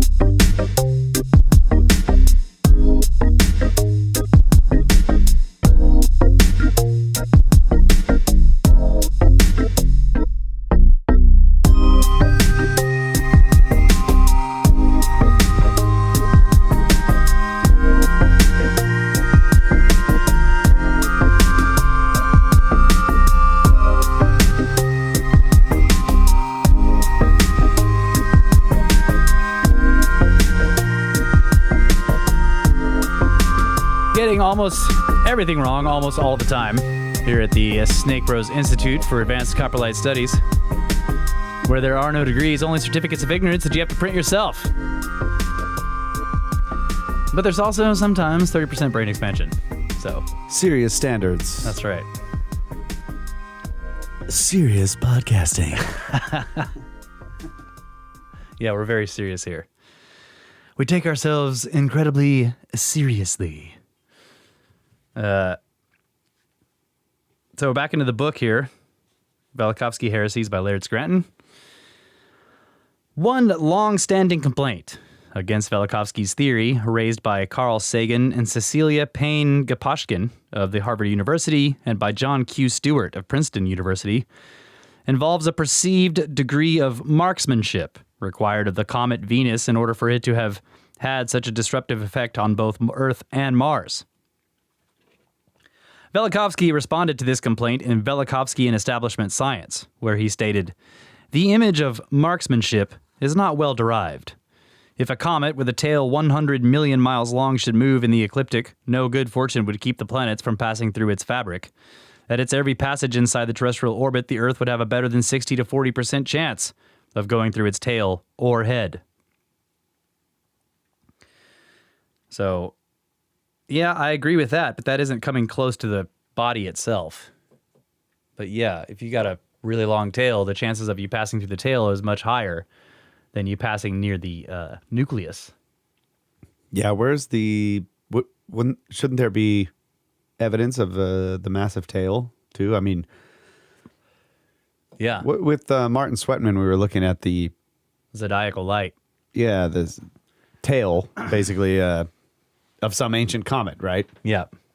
I think it's Enki or something like that. Well, it's in the plane of the ecliptic. It isn't clear what tail it is. It's not yeah, clear. in the plane of the ecliptic. Yeah, I'm not sure if it was clear what body it is. They may have ideas. But it's in the plane of the ecliptic, which is why they call it the zodiacal light. It's in the zodiac. So that would make sense for it being a planet then. Yeah. All right. Fine.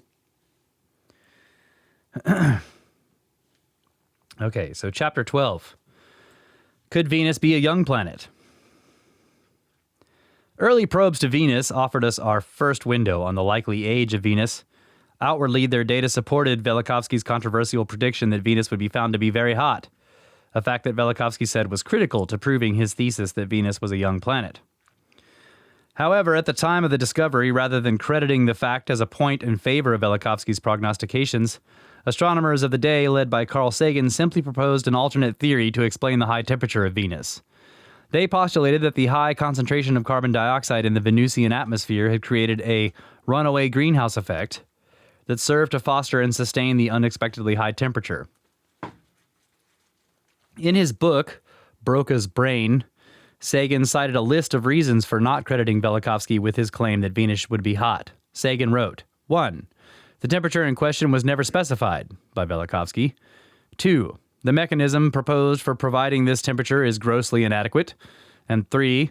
The surface of the planet does not cool off with time as advertised. And 4. The idea of a high surface temperature on Venus was published in the dominant astronomical journal of its time and with an essentially correct argument 10 years before the publication of Worlds in Collision.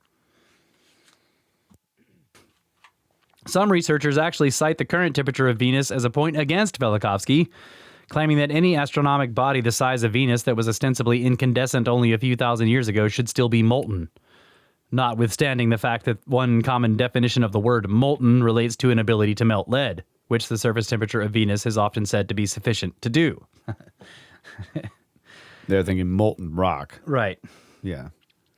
In truth, no one can say precisely what temperature Venus may have been when it was theoretically ejected from Jupiter, which is thought to range from some 23,871 degrees Celsius, or 43,000 degrees Fahrenheit, at its core, to minus 140 degrees Celsius, or minus 145 degrees Celsius, which is 230 degrees Fahrenheit, at the top of its clouds. So that would be the temperatures of Jupiter. So he's saying no one knows how hot it would have been if it was ejected from Jupiter. And to say it isn't cooling down from some theoretically previously high temperature is a ridiculous thing to say.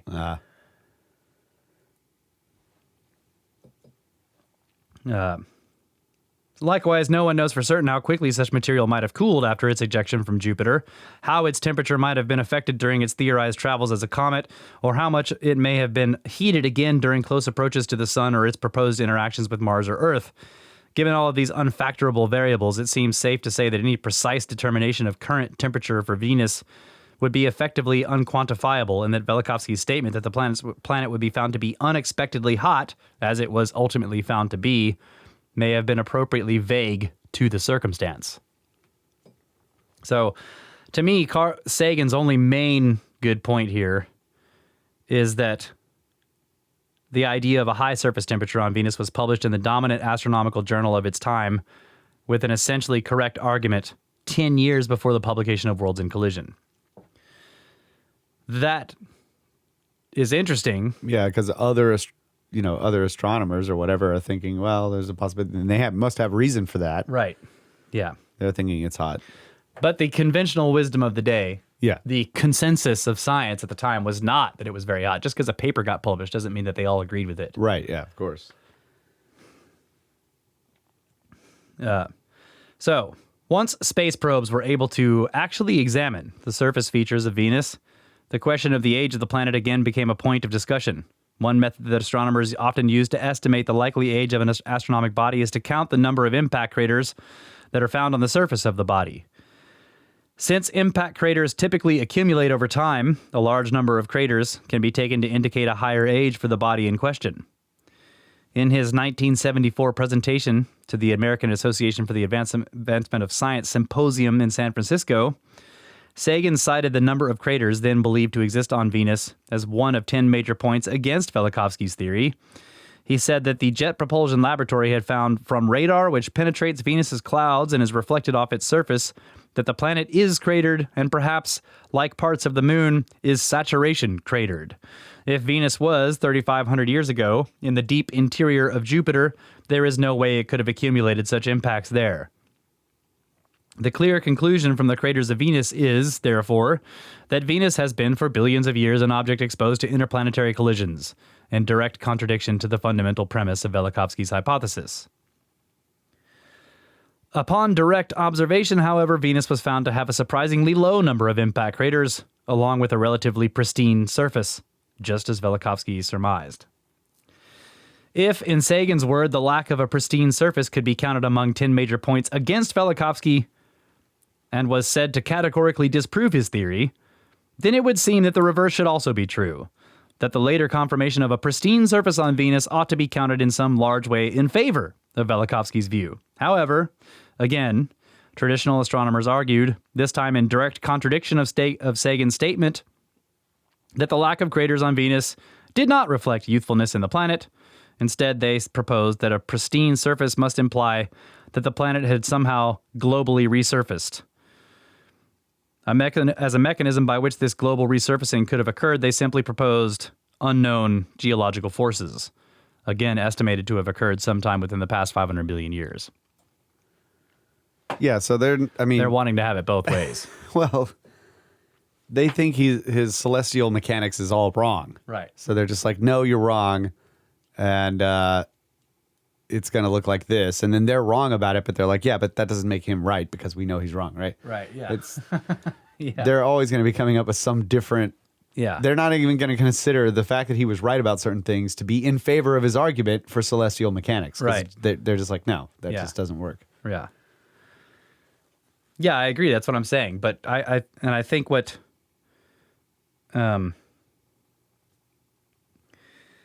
Laird is saying is that according to Sagan, Venus having lots of craters is a huge, a huge point against him. Yeah, absolutely. But if it doesn't have a lot of craters, like he said, shouldn't that also be a huge point for him? No. And their answer is no, it's not. That's right. No, it's not. So in other words, he can't have any points. That's right. No matter what. He's wrong. That's what I'm saying. He's wrong, so there's some other explanation for the things that he's right about. Yeah. In the 1990s, many astronomers believed, based on comparisons to Earth and Mars, that major volcanic activity would be found to have largely ended on Venus some 500 to 800 million years ago.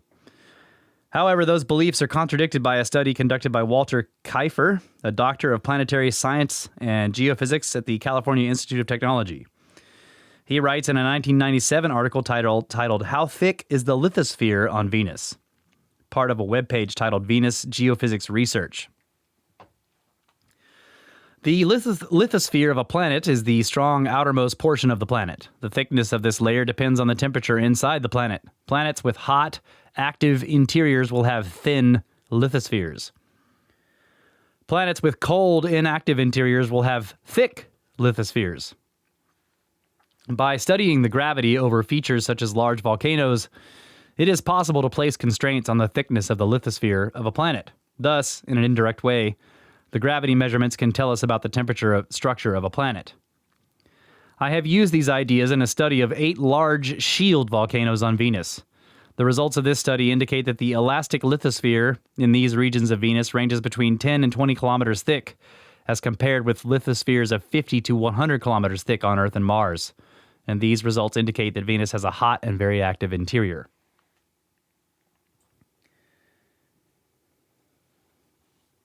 So that was, they didn't think that was the case either, right? I mean, how they're saying that its pristine surface is due to unknown geological forces. Yeah. Sounds like they would be open to the idea that it had a very hot interior. Well, I think this whole thing was put in context that in the 1990s, many astronomers believed, based on comparisons to Earth and Mars, that major volcanic activity would be found to have largely ended on Venus. Okay. 500 to 800 million years ago. But it has a thin lithosphere with lots of shield volcanoes, so that implies that it hasn't ended. And like, what would be the unknown geological forces resurfacing the planet if it wasn't volcanic? Yeah, exactly. That's right. In other words, and again, they're having it both ways. This planet's very ancient, and all volcanism has stopped almost 1 billion years ago, but some unknown geological force has recently resurfaced the entire thing. Yeah. I mean, this just seems like it's coming from, it's multiple different people's opinions. Oh yeah, absolutely. It's not a general consensus on anything, right? Really, unless you take what Carl Sagan is saying to be the general consensus, because he's like the science communicator of the day. Yeah, standard model shield. Yeah. The nature of the crust of Venus offers additional evidence that could potentially have bearing on Velikovsky's thesis. In general, it is thought that planets that cooled quickly at their time of formation have thicker crusts, while those that cooled more slowly have thinner crusts. On Earth, continental plates are thought to have formed during the first few million years. Along with this early plate activity came the formation of granite rock. A September 2010 article by the European Space Agency called Venusian Geography relates the most current scientific thinking about the crust of Venus. The article states, on Venus, there does not seem to be any tectonic plate activity to move and shape the surface. On the contrary, it seems that there is a single plate covering the whole planet. Whether this crust is thick or thin, whether it still moves, no one yet knows. Venus is also known to have a slowly rotating core.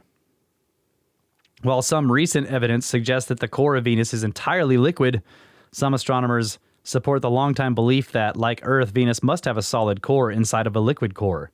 On Earth, the solid core is thought to have grown over time as heavy metals sink to the center of the planet. From this perspective, the lack of a solid core on Venus might be interpreted as another possible indicator of its young age, as surmised by Velikovsky. But all of this is way pie in the sky theoretical stuff. I mean, we don't know how the core of the Earth got there either. Right. But if Venus does have a very thin lithosphere, and only one apparent plate. That's interesting. I mean, isn't the entire, like, the idea of the core of the Earth being iron, that's all theoretical too. They're just basing that off of the fact that we have a pretty strong electromagnetic And field. seismic maps. Like they watch the, they do They see gravitational stuff bouncing off of something hard in the center. Yeah. Seismic waves propagating through the planet is how they try to model the interior. Yeah. But they think it's iron because of they think it's like a dynamo or something. Yeah. That the inner core is solid and that the outer core is liquid. Both of them are mostly iron. Yeah. But why would that be? I mean, there's stuff that's heavier than iron. I guess it would have other stuff besides iron in it, right? I mean, Yeah. Iron is supposed to fall Mostly to the center. iron, though. Yeah. Iron is supposed to fall to the center of stars, too, because it's supposed to be mostly the heaviest thing that's in a star. But a star is made mostly of hydrogen, or a young star is made mostly of hydrogen. So yeah, iron would be a lot heavier than that. But yeah, that's what I'm saying. All this is pie in the sky. We don't know what's in Earth. I mean, we have some ideas. Wave propagation stuff can tell you some things. That's how they come up with these ideas that there are these big blobs down in there, but they don't know what they're made of. But the idea that Venus may be liquid all the way through, in other words, it hasn't developed an iron core yet, in the standard model idea of how a hot, like a rocky world with a hot interior would develop an iron core, which is slowly accreting iron falling through stuff over time. Precipitation, yeah.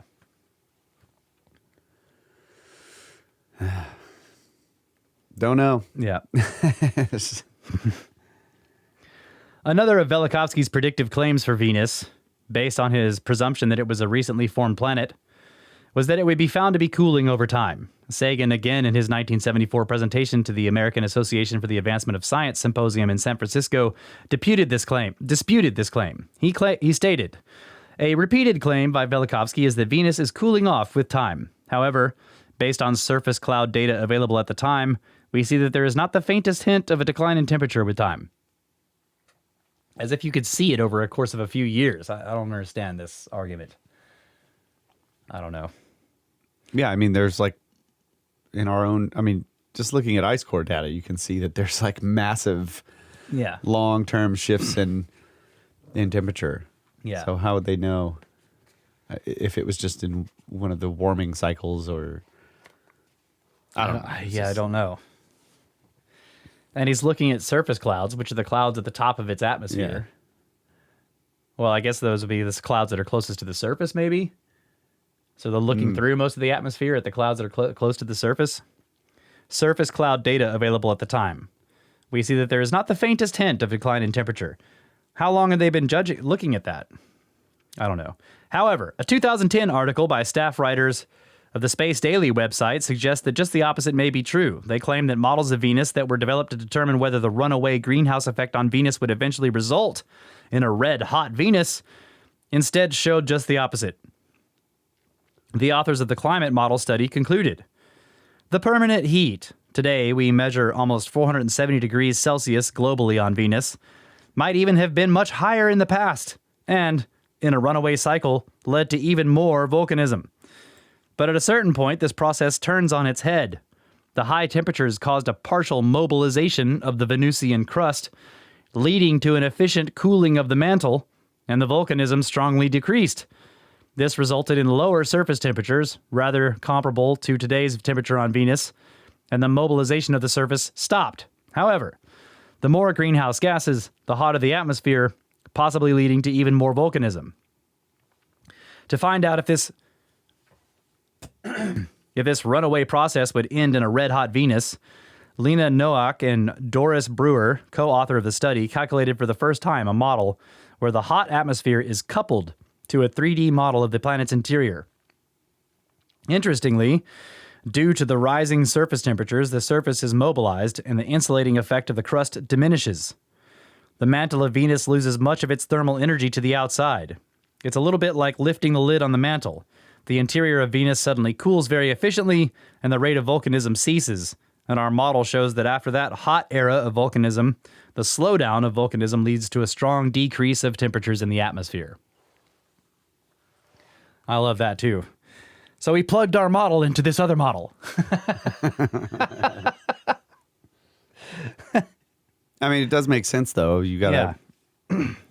The idea of, like, taking the lid off, like you're opening up the crust, which is actually insulating the interior. And so a whole bunch of heat escapes. Yep. And then the interior cools.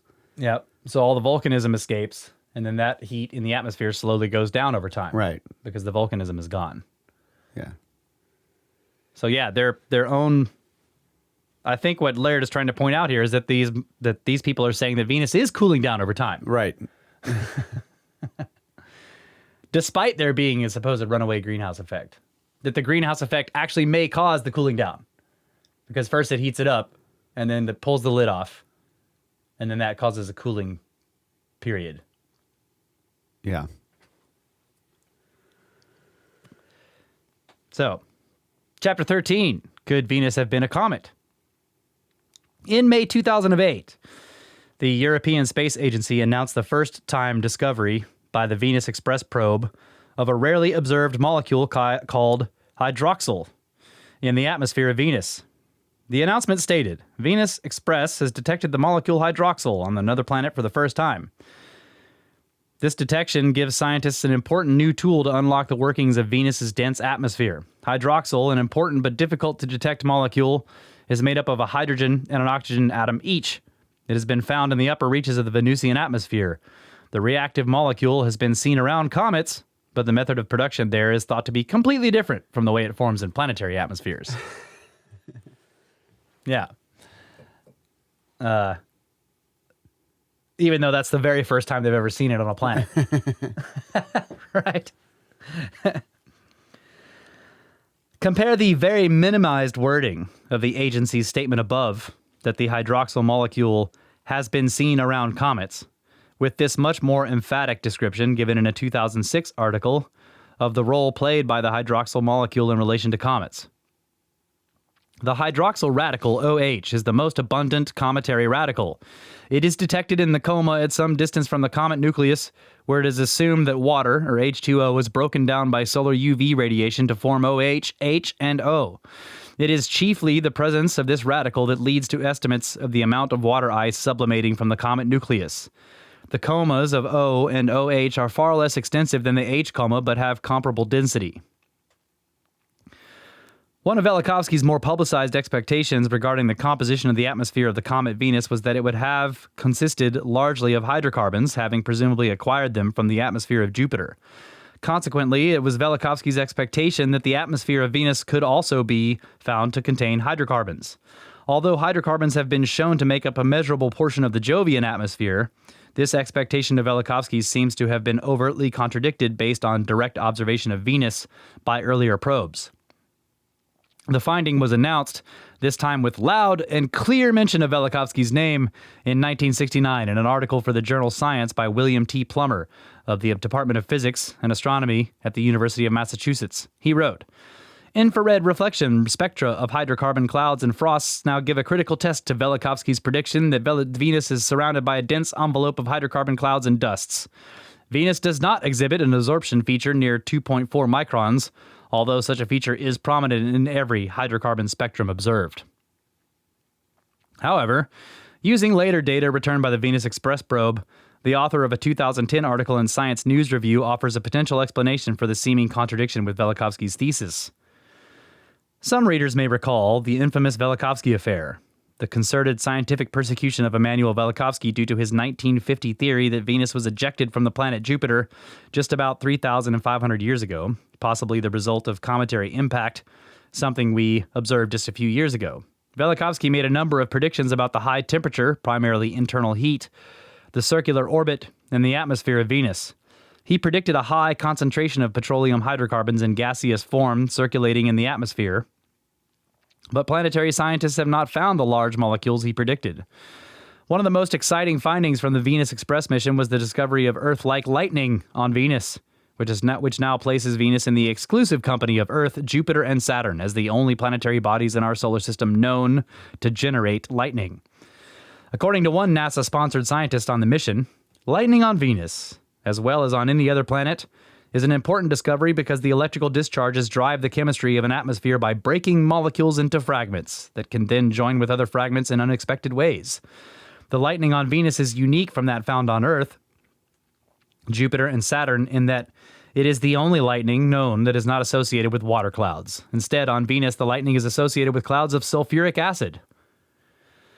The sulfur clouds, sulfur dioxide and sulfuric acid, are above the CO2 and water vapor canopy layer, higher in the stratosphere, which is where the strong lightning was observed, which, if there are hydrocarbons in the Venusian atmosphere, or stratosphere, as there are in Jupiter's, may explain why large molecules aren't found. They've been cracked by strong electrical discharges.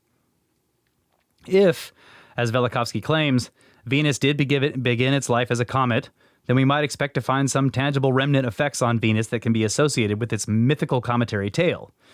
In 1990, Larry H. Brace of NASA's Goddard Space Flight Center in Greenland, Maryland, discovered unexplained variances in the number of electrons found by a Pioneer probe in the atmosphere of Venus as it made its observations of the planet on successive orbits. The solution to these changing counts was found in an unexpected dynamic process that seems to occur on Venus. The density of the solar wind appears to influence the up and down electron population, measured by Pioneer Venus, to a far greater extent than does the sun's EUV, which I think is extreme ultraviolet. Sometimes, the authors suggest, the solar wind just transports the electrons around to the planet's night side.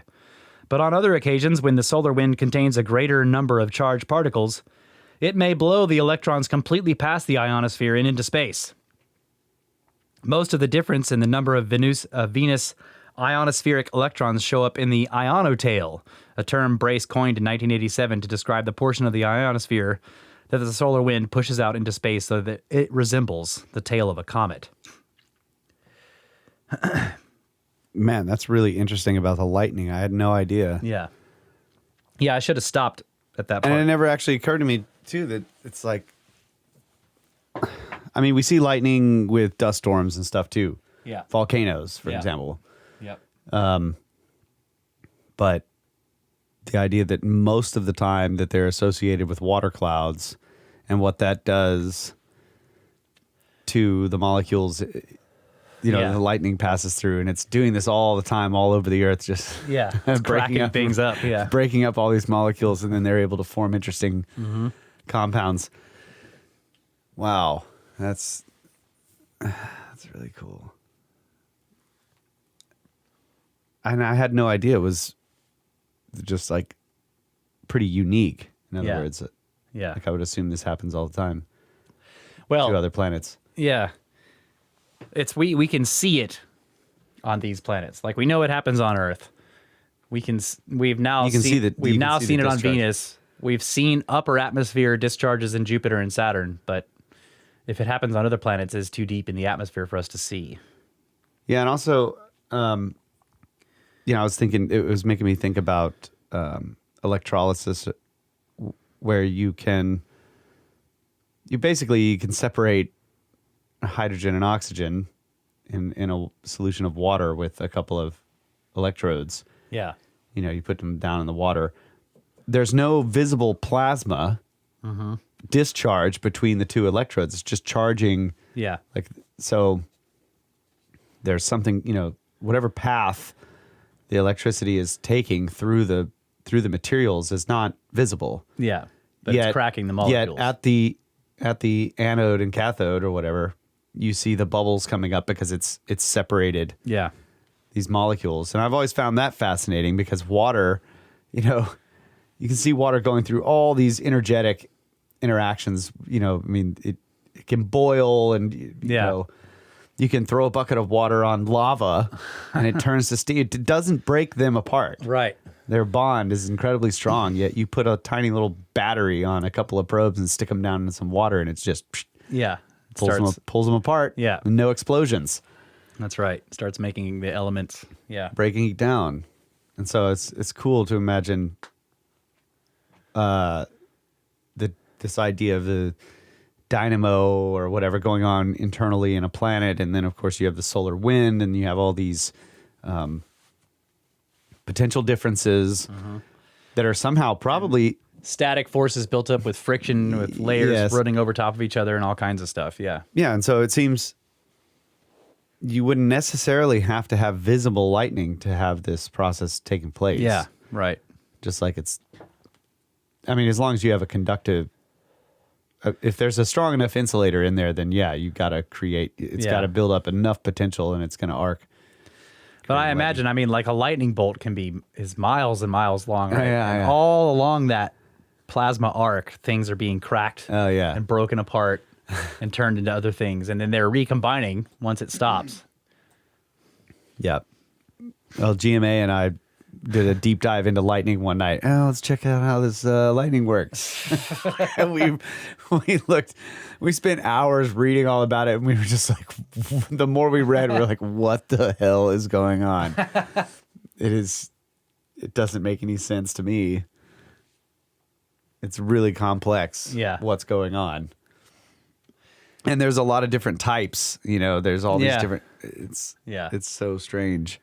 I've seen a few, not anomalous, but very unique lightning storms in my lifetime. Yeah. And I haven't seen any of the really rare ones, but I've definitely seen some where I don't know what they're called, but the best one I've seen, first of all, it was multicolored. Mm-hmm. I mean, I climbed up onto the roof of the house at the top to see the storm because it was off in the distance. Yeah. So it wasn't over me. So I was watching this, and there was this humongous cell out there in the distance over the horizon. It was big in the sky, but it wasn't close to me. So there was no noise. But the lightning wasn't going from cloud to ground. It was crawling around in the clouds. And I mean, literally crawling.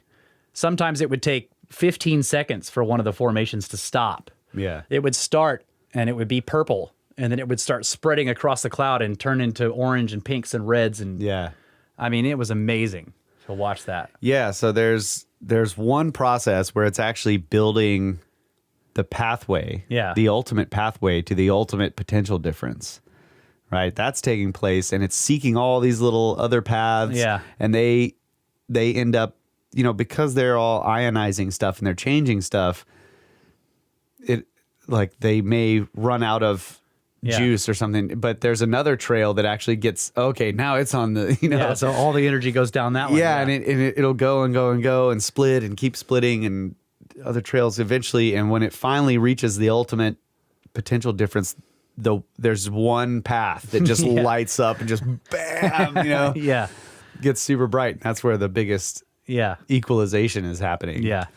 But it was crazy to watch cool. it. It was crawling around, and it was like it was alive because it was crawling across this enormous cloud bank. And it would go across the whole front of it and then disappear inside of it. And then all I could see were like the dim colors. The glows. And then it would come back out and crawl back over in this direction. And it was amazing.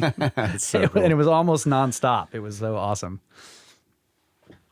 And the whole time it's doing weird chemistry and cracking things up. And like you're saying, it's building these pathways. And then and it was interesting because there was never one giant bolt. Yeah. This lightning seemed really confused or playful. It was just crawling all through the clouds, coming out over the top and down and under the bottom. Well, it seems like there's more of a simple situation between the Earth and whatever's going on in the sky. So you have, a clear discharge path, but within the clouds, there's all these complex differences and potential.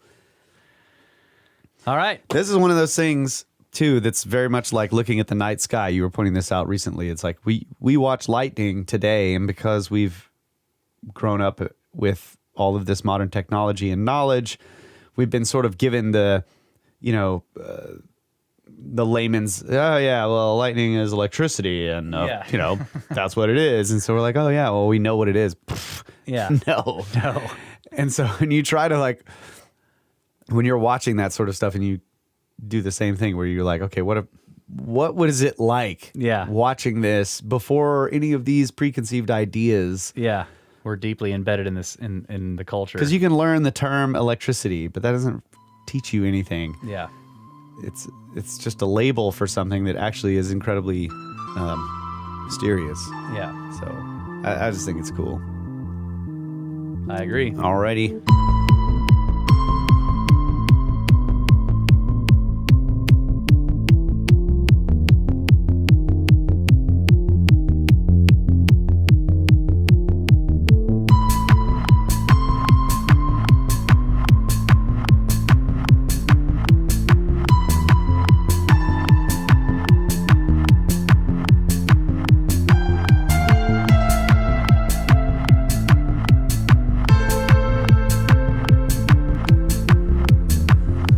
The fastest 2 hours in podcasting. Brothers of the Serpent podcast.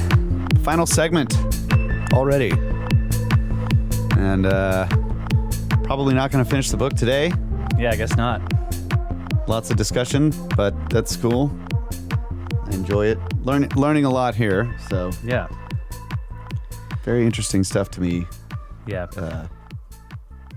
You were right, though. I should have stopped. I guess what I did was I made 2 marks here, but they're right next to each other. So I should have stopped at the end of the lightning stuff, because the next bit about the comet thing is a different idea. Yeah, I kind of went back to that. But Yeah, no, that's fine. So basically, the idea here is that its atmosphere makes this cometary tail, right. and a Of ions, right? It's Yeah. ionic tail yeah, or something. ionotail. That's what they called it, Ionotail. Yeah. A diagram given in the May 31st, 1997 issue of the New Scientist magazine depicts this tail of Venus and reported an unexpected discovery made by the European Solar and Heliospheric Observatory satellite that this remnant tail actually extends millions of miles into space, points away from the sun just like a comet's tail, and reaches as far as Earth at the point of the nearest approach, or the inferior conjunction, between the orbits of Venus and Earth. This is the same point of resonance at which Venus turns a constant face to Earth. In regard to the method of production of this ostensible remnant cometary tail of Venus, studies suggest that the tails of comets are the product of an effect called the Kelvin-Helmholtz instability. I thought this was Helmholtz. Helmholtz resonator. Yeah. Likewise, a 2002 study conducted by the Department of Geophysics at Kyoto University attributes the generation of the ionotail on Venus to this same type of instability. And there's actually a figure here, very small, but it shows the tail. So, the question of whether a planet could possibly exhibit a true cometary tail was resolved in July 2010, when evidence of the first such planet was confirmed. The discovery was reported in New Scientist magazine. The gaseous extrasolar planet, known as HD 20945-8b, has been suspected of having a comet-like tail since 2003, but being 153 light-years away, it had been hard to prove. Using the Hubble Space Telescope, Jeffrey Linsky and his team at the University of Colorado in Boulder has managed to study the mass of the planet is shedding. They calculate the tail's composition, direction, and speed by studying changes in its host star's ultraviolet spectra as the planet passes in front of it. HD 20945-8b is similar to Jupiter in size and composition. It orbits its star in just 3.5 days. And its surface is roughly 1100 degrees Celsius. This intense heat is causing heavy elements like carbon and silicon to boil off and be blown away by the solar wind. It's a very similar phenomena to what happens with a comet, Linsky explains, except it's starting off as a gas planet as opposed to ice, and the material in its outer atmosphere is being heated and lost. The wind from the star is pushing it away from the planet, so we see a tail. The gas trail is blowing away from the star at more than 35,000 kilometers per hour, and the team estimates that the comet-like planet has 1 trillion years before the entire planet disappears. Wow. I remember the announcement of this. I thought it was it made a cool mind picture in my head. It's so close to the star. So you got this huge star, and there's this gigantic gas giant that's so close to it that it completes an orbit in only 3.5 days, Yeah. Earth days. And so it's spinning around the star, and there's this, the star is just blowing gas away from the planet. Right. As the planet, so it's making this spiral Yeah. It's This pretty huge cool. spiral going out. Yeah. Oh, man. Yeah, that's cool. Yeah. That's a cool image. It's hard to imagine silicon boiling. Yeah. Or silica, I Silica, guess. yeah. Silica boiling. Yep, carbon and silicon. Silicon. Yeah. Okay. Which is silicates. Yeah. If we were to postulate, as traditional scientists do, that these comets formed billions of years ago from the material that existed within the primordial cloud, we would be left with the rather difficult prospect of explaining how so much varied material might have come together after initial formation from widespread parts of the universe, or I think what he meant here was the solar system, and by what unknown processes it might have come to be intermixed to produce a comet. And on the other hand, if we were to postulate that these materials began their journey as part of the reserve of a primordial material of a gas giant such as Jupiter, formed into diverse materials under the widely varying conditions that are known to exist at different levels within the Jovian atmosphere, and came to be intermixed with each other through the auspices of one of the gigantic storm vortices that perpetuate within that atmosphere, then many of the most difficult aspects of the mystery would simply go away. So what he's talking about here is he's got a whole bunch of quotes from scientists in various papers and articles and magazines talking about how comets are made up of a lot more surprising, complex stuff than people thought. It's one of those scientists are baffled by comet makeup, and that the comets are made up of things that are both supposed to be found only in the very distant, far outer reaches of the solar system, plus stuff that's found very close to the sun. So they're wondering how this could have happened if they're supposed to have formed way out there in the outer reaches of the solar system, condensed together from the remnants of the primordial cloud of the whole system. Yeah. So how did they get inner system materials stuff, all mixed in with all of their stuff? So what Laird is pointing out here is that if a lot of these comets actually came from gas giants like Jupiter, then it would explain this mixing of stuff. Because Jupiter is formed from the primordial cloud, is considered to be a remnant of the primordial cloud by modern astronomers, but it also has the mixing stuff happening in it that could generate, So we would be left with a relatively more straightforward problem of how this cometary material came to be ejected from Jupiter. From this perspective, the orbits of short-period comets would be understood to make their typical close approach to Jupiter not because they have been captured by the giant planet, but rather because they originated there. Uh-huh. Cool. Yeah. That's great. Yeah. Chapter 14. Could the orbit of Venus have circularized so quickly? As Velikovsky himself admitted, another major difficulty for his scenario lies with the question of how Venus, in the 3,000-some years since its ostensible encounter with Mars, following its purported close miss of Earth around 1500 BC, could have reasonably circularized its orbit in such a short period of time, astronomically speaking. Without an answer to this question, it would be difficult to reconcile the Venus we know today with the comet Venus that Velikovsky describes. Carl Sagan, in his address to the 1974 symposium in San Francisco, cited the circularization of the orbit of Venus among his likely arguments against Velikovsky. However, he also admitted that solutions to the very complex three-body problem in astronomy do not absolutely preclude Venus from having done so. He said in regard to the probabilities against such quick circularization that, while the odds are large, they are not absolutely overwhelming. Likewise, there are comets, such as the comet Schwarzmann-Watchman, Schwarzmann-Watchman, whose orbit falls between Jupiter and Saturn, that have attained circular orbits, although the time frame within which the circularization of orbit occurred is uncertain. Since the 1950s, scientists have come to realize that under the right circumstances, the orbit of an astronomical body can circularize quite quickly, especially if there are gravitational or tidal resonances involved that can affect its motion. After Venus made its theoretic close approach to Earth, the chances that it could have quickly established a circularized orbit increase if we postulate that tidal effects may have come significantly into play. Henry Spencer of the University of Toronto wrote in 1996, "Tidal effects have a strong tendency to circularize orbits. Even a moon that starts out in a highly elliptical orbit will end up in a circular orbit unless it's small and far out or a recent acquisition." And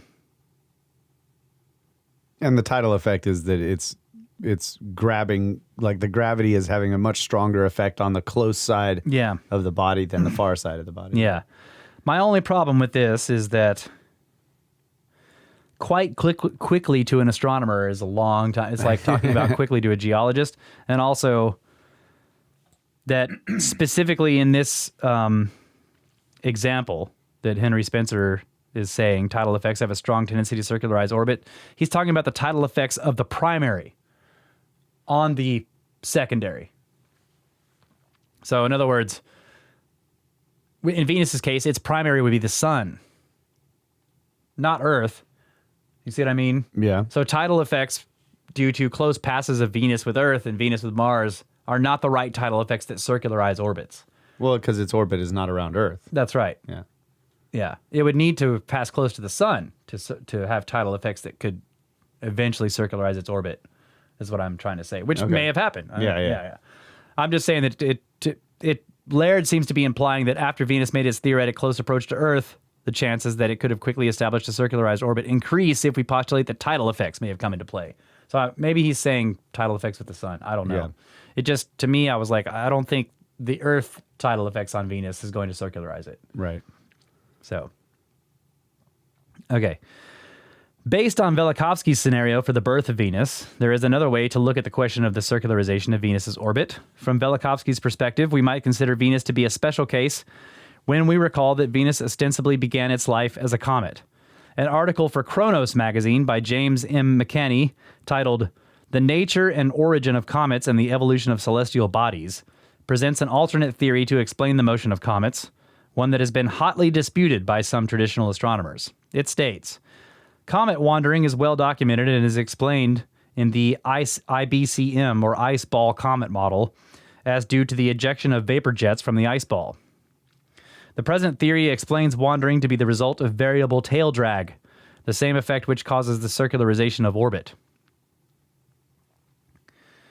Given these facts about Venus, its ostensible history as a comet, historical observations that it had a tail, and documented evidence of its ionitail, from McKinney's view, it would seem sensible to suggest that the ionitail could well be a remnant cometary tail of Venus, and as such, this may have helped to facilitate a quick circularization of the orbit of Venus, the planet."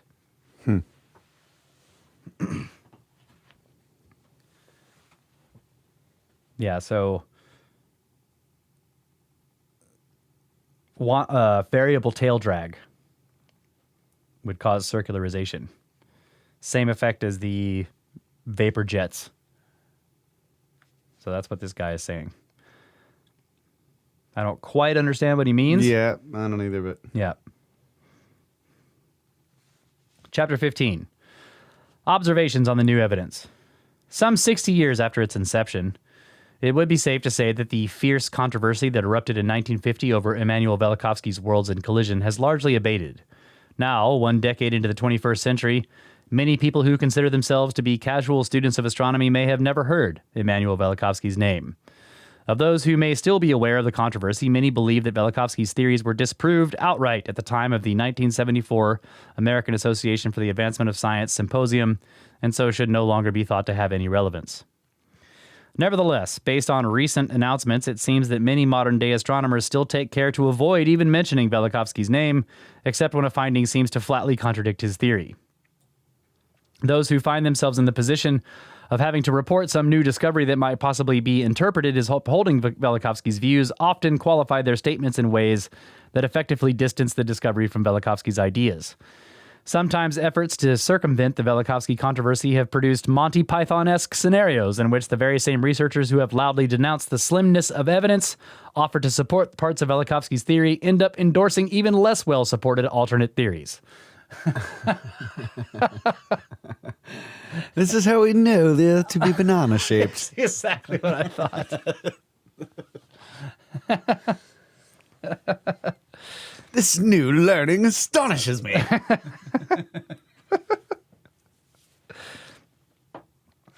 Tell me again how we can prevent earthquakes with sheep's bladders.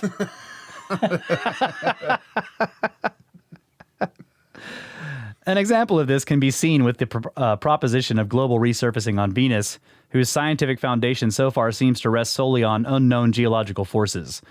Similar forces have been conjured to explain the unexpected pristine surface of Jupiter's moon Io, and so lead to the question of whether Io 2 might somehow possibly constitute a recently formed astronomic body.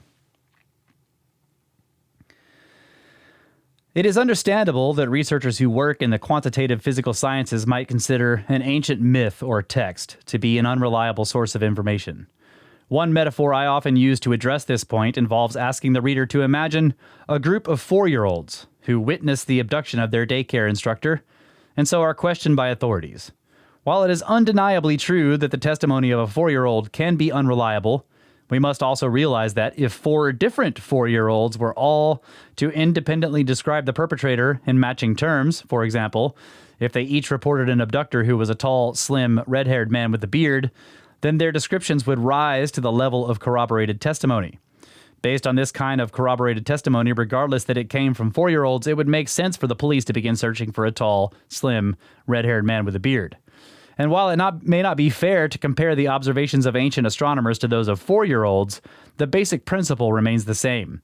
Because the various ancient descriptions of Venus are provided by many different cultures from widespread regions of the globe, we can argue that they constitute corroborated testimony. As such, it would go against any scientific method I know to arbitrarily set aside and effectively disregard that testimony. Likewise, if we were to ultimately conclude that Velikovsky's theories must be flatly wrong, it would still be incumbent upon us to explore what might possibly have been happening with Venus in ancient times that could explain these widespread observations, which are clearly at odds with any normal planetary behavior that is familiar to us. Exactly. For me, one very confusing aspect of the Velikovsky controversy is the apparent disinterest of traditional astronomers in pursuing and explaining this body of ancient descriptions, since clearly something of potential astronomic interest must have been occurring. Another point of confusion comes out of the knowledge that many of the same researchers, archaeologists, geologists, historians, and researchers of ancient architecture, who have characterized ancient textual references as unreliable when used by Velikovsky, also routinely employ these same ancient astronomic references to establish likely dates for ancient artifacts and events when working in their own fields of study. In those cases, ancient astronomers are routinely deemed to have been perfectly capable of accurately recording the date of an eclipse or the appearance of a new supernova, and their observations are often taken at face value.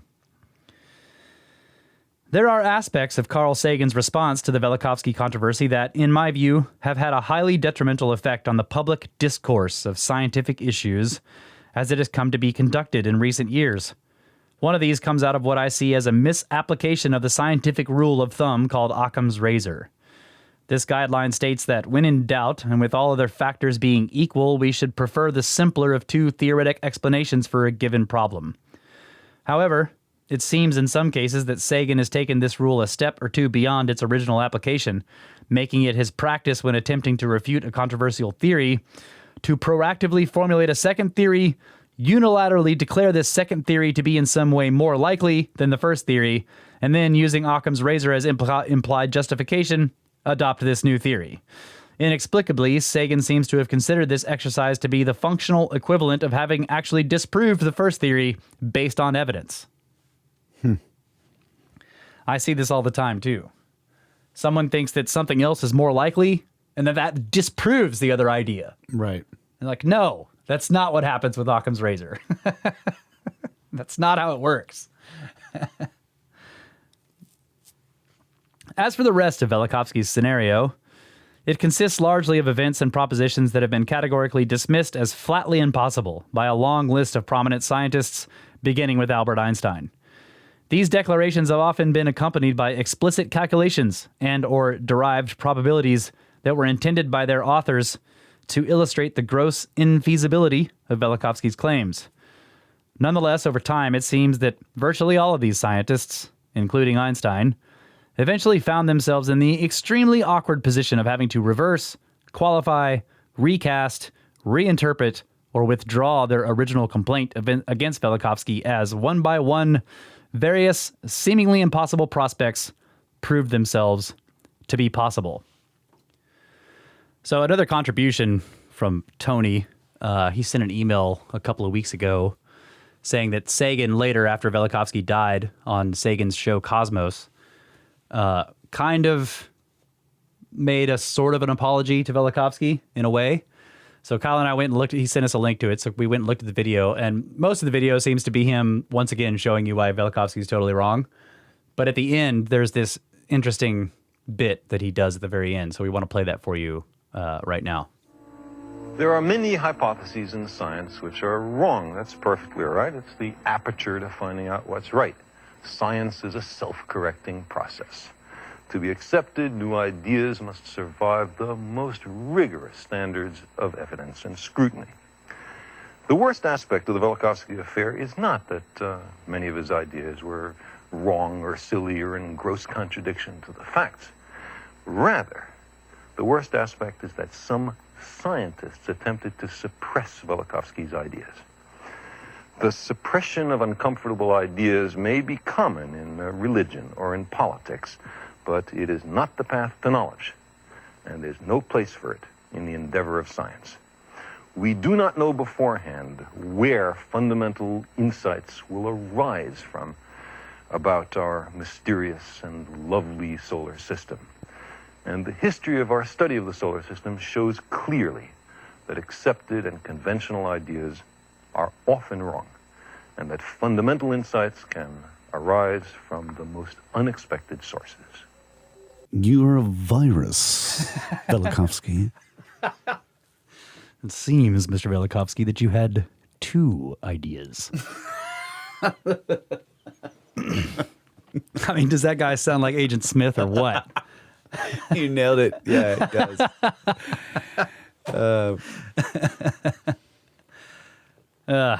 So that was cool. Thanks, Tony, for that. And yeah, even though Sagan is still saying that Velikovsky was totally wrong, I agree with him on the idea that that Velikovsky should not have been suppressed. You know. Yeah. Okay. So, moreover, Laird says in the book, during this same 60-year period, our scientific investigations have inexplicably failed to turn up incontrovertible evidence of the several key points on which the Velikovsky controversy seems to turn. Points whose definitive resolution would have the potential to immediately and directly disprove Velikovsky's theory. These include any fact that could categorically show Venus to be more than a few thousand years old, the documentation of any ancient reference prior to 1500 BCE that indisputably showed Venus to be a planet, the discovery of any ancient record of the risings and settings of Venus that closely agrees with modern sightings, or the uncovering of any ancient textual reference prior to 750 BCE that explicitly assigns 365 days to a solar year.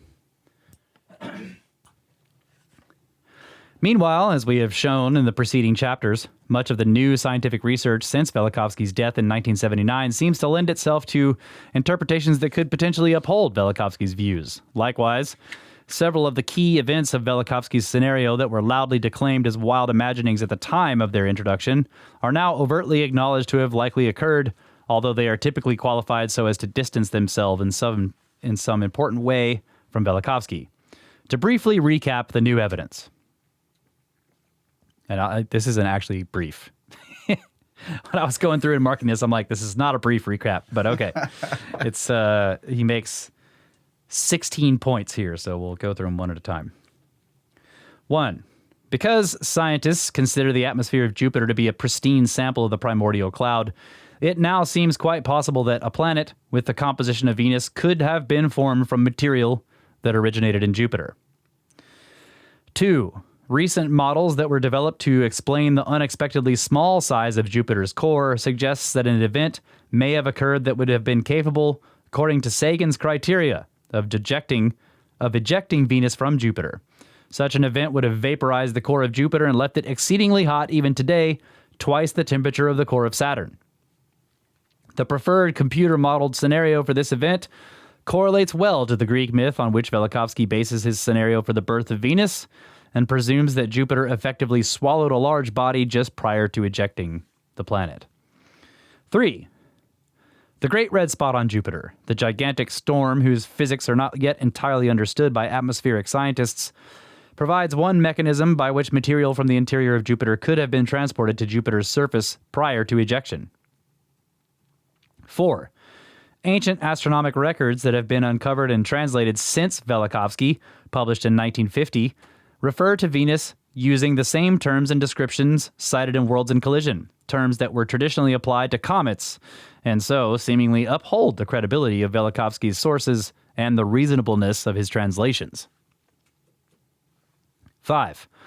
Modern scholars who have reviewed the ancient Venus tables cited by Velikovsky agree that even allowing for background noise, such as scribal errors, there would be difficulties trying to correlate their data to modern sightings. Such discrepancies support Velikovsky's notion that Venus could have been out of its present orbit during ancient times. Okay, so I didn't mark the original in the book deep dive discussion of this part, but this is what I was mentioning earlier about how they're trying to say, oh, well, it's a scribal error. That's why Venus is why. Well, modern scholars now say, no, we have enough of these documents to show that be an error to be able to relegate any scribal errors to what they call background noise. Because they can see through it now that they've got multiple copies of the same document written by different scribes across multiple eras, right? So it wasn't a scribal error. No, right. That multiple scribes doing the same document were, putting these same numbers in. Yeah, so they'll say that the observation was an error. Right. Or at least the initial record of the initial record, whatever they were copying, had the error in it initially. Yeah. 6.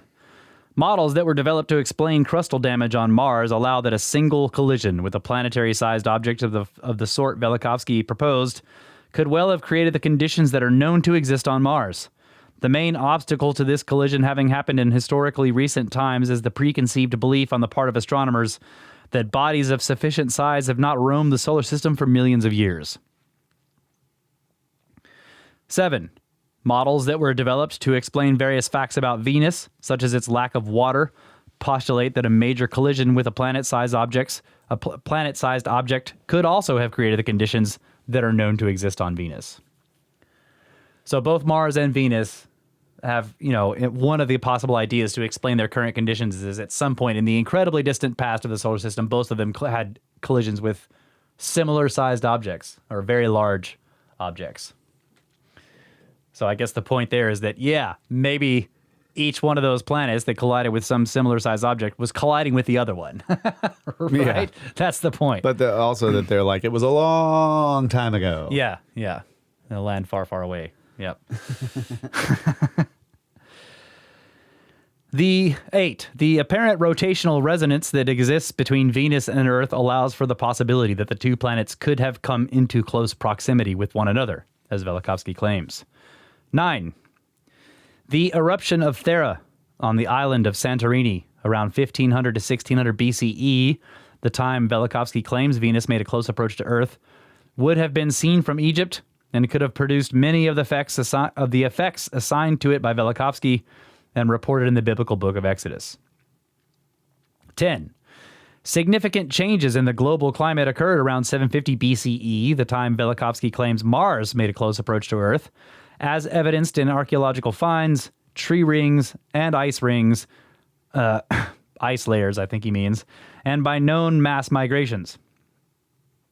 Likewise, there is evidence of major undefined geomagnetic events both at 1500 BCE and 750 BCE that caused great fluctuations in the magnetic field of Earth and that are associated by modern scientists with the same historical transitions claimed by Velikovsky. Because of the irregularities in the time frame of these occurrences, scientists believe they may have been precipitated by an unknown agent. 11. Close study of ancient Egyptian and Chinese evidence allows for the possibility that a 360-day year existed in ancient times, as Velikovsky claims.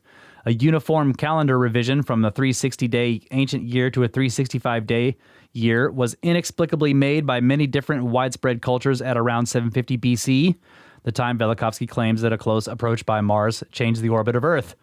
Likewise, significant cooling of Earth's climate is reported to have just happened just following this proposed lengthening of the calendar year. That's cool. Yeah. Some scientists attribute the rotational resonance of Venus and Earth to tidal forces. Did I say this? 12. Some scientists attribute the rotational resonance of Venus and Earth to tidal forces. These same tidal forces provide one possible mechanism by which the orbit of Venus could theoretically have become circularized. Okay, so he is talking about tidal forces between Earth and Venus. Okay. Other researchers claim that variable drag caused by the tail of a comet is capable of circularizing its orbit. 13. Based on current observations, both Ptolemy and Copernicus seemingly miscalculated the timing of the risings and settings of Venus, and both apparently misportrayed the moon-like phases of Venus in drawings. I didn't get into this in detail, but the phases of Venus as a planet, which similar to the phases of the moon, depend on where we are in relation to where it is with the sun. Right. Both of these guys not only got the orbital patterns of Venus wrong, but all the phases are weird. Right? Wow. These findings of Ptolemy and Copernicus are in disagreement both with each other and with modern sources. Taken together, they support the notion that Venus was out of its present orbit and that its orbit could theoretically have been changing as recently as 1500 CE, Common Era. So wait, their observations were happening at the same time? No. Their observations were Ptolemy happening at was different- much earlier, I think, than Copernicus. So they're different times, and then if you take one and try to run that, it doesn't line up with the other one? Right. Which means it was changing between the two. Okay. Right. Copernicus's variations from the modern stuff is much less than Ptolemy's, who was way earlier. Yes. Okay. Yeah. Ptolemy's the one that saw... So if you take any one as a static idea and run the model from there, they don't line up with anything else. Yeah. Yeah. So it has to be in flux. Yes, it's in flux, yeah. In transition from one thing to another, from Right. some ancient thing to now the modern circularized orbit. Yeah. The now regular Right. thing. And it's interesting because as you look at the records of these people, the farther back in time you go, the weirder the orbits and times are. But the closer to the modern time you get, the more, it's like it's only 5 days off or 10 days or 30 days instead of, that guy saw two mean elongations only 37 days apart. That's a big difference from what we have now. Okay. 14 modern probes to Venus have documented attributes of the planet that could be consistent with the history as a comet. These include the discovery of hydroxyl ions, which are abundant in the atmosphere of comets, but exceedingly rare in the atmospheres of planets. The existence of an ionitail, described by some astronomers as the planetary counterpart to a comet's tail, and evidence that the ionitail is driven by the Kelvin-Helmholtz instability, the same effect that is thought to be responsible for a comet's tail. 15. Modern probes to Venus have affirmed several of Velikovsky's predictive claims for Venus and have documented unexpected attributes of Venus that could be consistent with a youthful planet. These include a surface temperature hot enough to melt lead and a high internal temperature, an unexpectedly small number of impact craters, a relatively pristine surface, evidence of active volcanic activity, a lack of continental plates, and confirmed evidence of a largely basalt crust in the absence of confirmed evidence of granite. Or basalt. Yes, one of those. Basalt. 16. Many climatologists tacitly endorse the apparent youthfulness of Venus each time they cite some aspect of its geology or atmosphere as a reliable guide to what is likely to have been true during the Archean period on Earth. So I didn't mark any of this in the book, but there was a whole section where he was showing how paper after paper talks about how Venus can be viewed as a model of early Earth. As they're like, this is what Earth looked like in its early period, right? Before it had any life, right after it was formed, you know. But they still think the planet's Venus is, whatever, it's billions of years old, but it kind of looks like Earth when it was young. Yeah, the Archean period, I think that's how you say it. Archean. Archaea, Yeah. I think is So, and I think we are actually getting to the end here, so we might just finish the book. Yeah. Yeah, we'll go long. Yeah. But I mean, we're at the end of the segment. We could do another one, or we can just. We'll just finish it. I think we're at the end here. Okay. So Laird says, an article I read recently points out that most paradigm-changing discoveries in science in recent decades have been made by outsiders to the field. Perhaps this is because an outsider may feel less constrained to limit his or her thinking to the set of instructed possibilities that fall within the boundaries of accepted theory. And perhaps, too, an outsider may be less cognizant of where the boundaries of accepted theory actually fall, and so may unwittingly fail to observe them. More important, it may be true that the often rather sharp boundaries that have traditionally been drawn between various scientific fields of study actually do a disservice to the process of discovery, that the cross-application of methodologies and perspectives from field to field might ultimately prove helpful. Furthermore, it is an outsider, someone who has both a fresh perspective and little at stake professionally, who may be most at liberty to post significant, game-changing observations, and who would be least impacted by subtle leverage from within a field that might otherwise have the effect of suppressing such observations. Perhaps the greatest failing to be cited among the many critics of Immanuel Velikovsky would be their knee-jerk rush to publicly brand Velikovsky as a heretic, under circumstances in which all parties might have been better served if they had simply chosen to explore whether, and from what perspectives, Velikovsky's unorthodox views might make sense. It was the recognition of this ill-conceived approach that seems to have impressed itself on Albert Einstein during his final days, and ultimately convinced him to extend the kinds of gentlemanly courtesies to Immanuel Velikovsky that one might reasonably expect between any two colleagues in science. And that is the end. Oh, wow. Phone down. Yeah, I wish that it would be cool if one of these guys that's like really, a physicist or somebody who's all into celestial mechanics would just take the idea for granted and try to figure out how it could come about. Yeah. Don't worry about the probabilities. Just work on, right? Because this happens all the time with natural phenomena that are observed, and they're completely unexpected. Mm-hmm. And so they have to take that for granted if the experiment is repeatable. Yeah, and it's shown like, okay, it happened. It happens. So how did this happen? And let me build some models. They could have said, they could have said before, it's like, there's no way this is going to happen, right? It doesn't happen. Mm-hmm. And then they observe it to happen. Then they get to work on, okay, how did it take place? And what was the process? And they come up with the best, according to whatever they're thinking. Yeah. Bust out their razor and start slicing things away, right? The Occam's razor. Yeah. Right. I wish they would do that. Yeah, I do too. Or at least somebody is like, well, this could happen. Extremely unlikely. Yeah. But so many things are extremely. But when you start out with something that's extremely unlikely, this is my favorite thing, right? And we were pointing this out in earlier shows. I think you were too. That you can use this unlikely argument against everything. Right.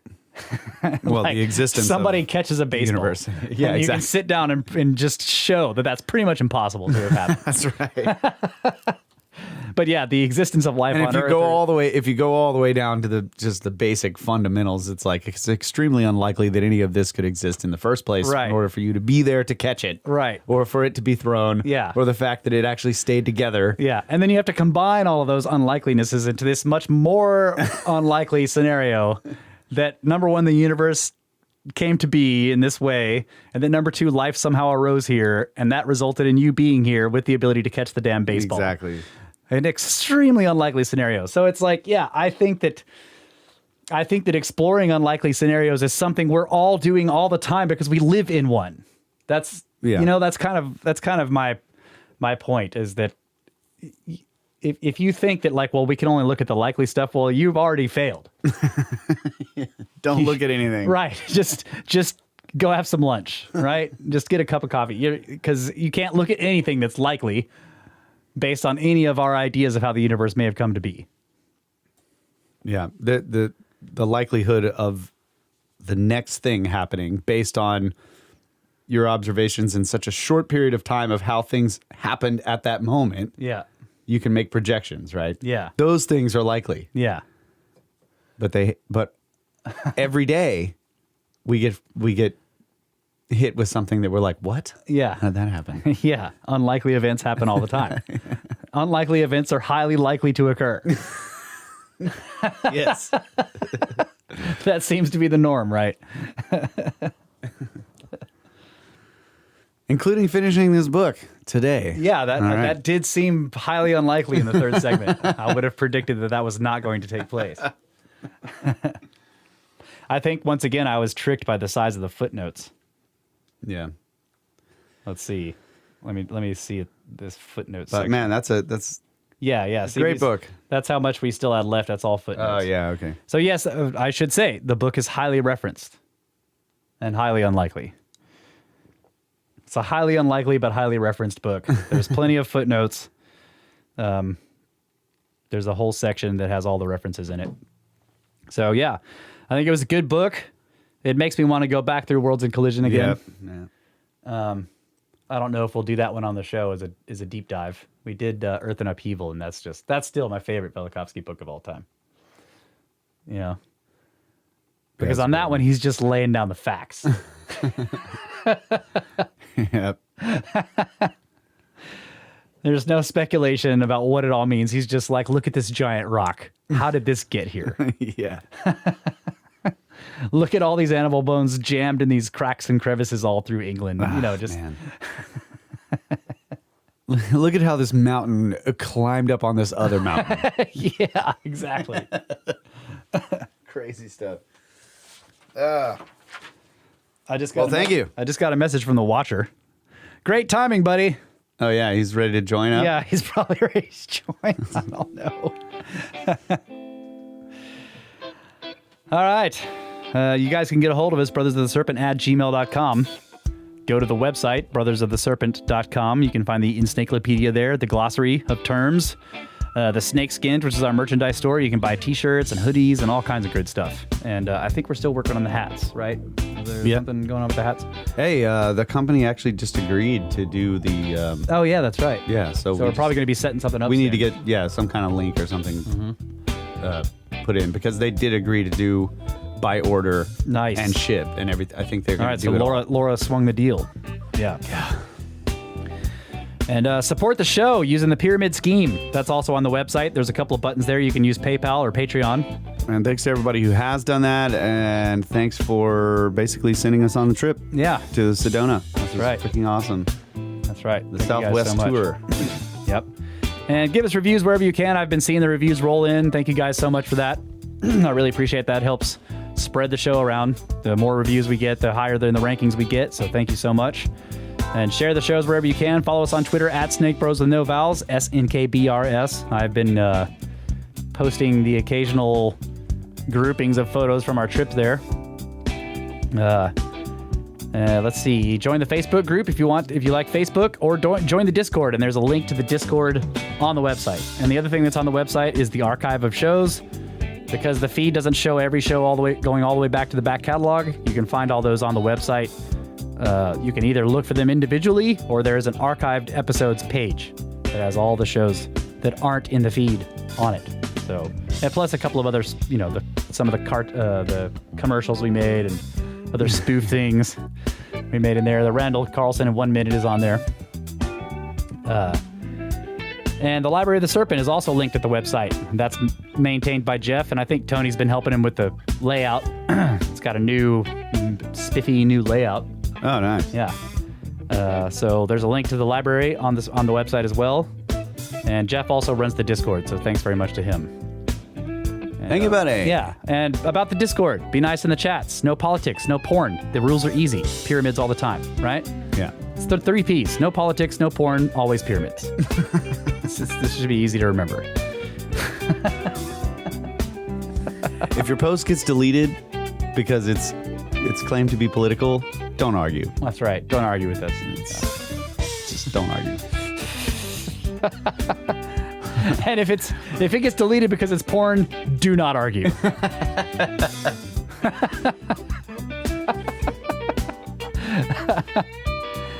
And thanks to History Shift for making all the YouTube videos. You guys can follow him at History Shift on Twitter and find him on YouTube. And he's also got a website, historyshift.com.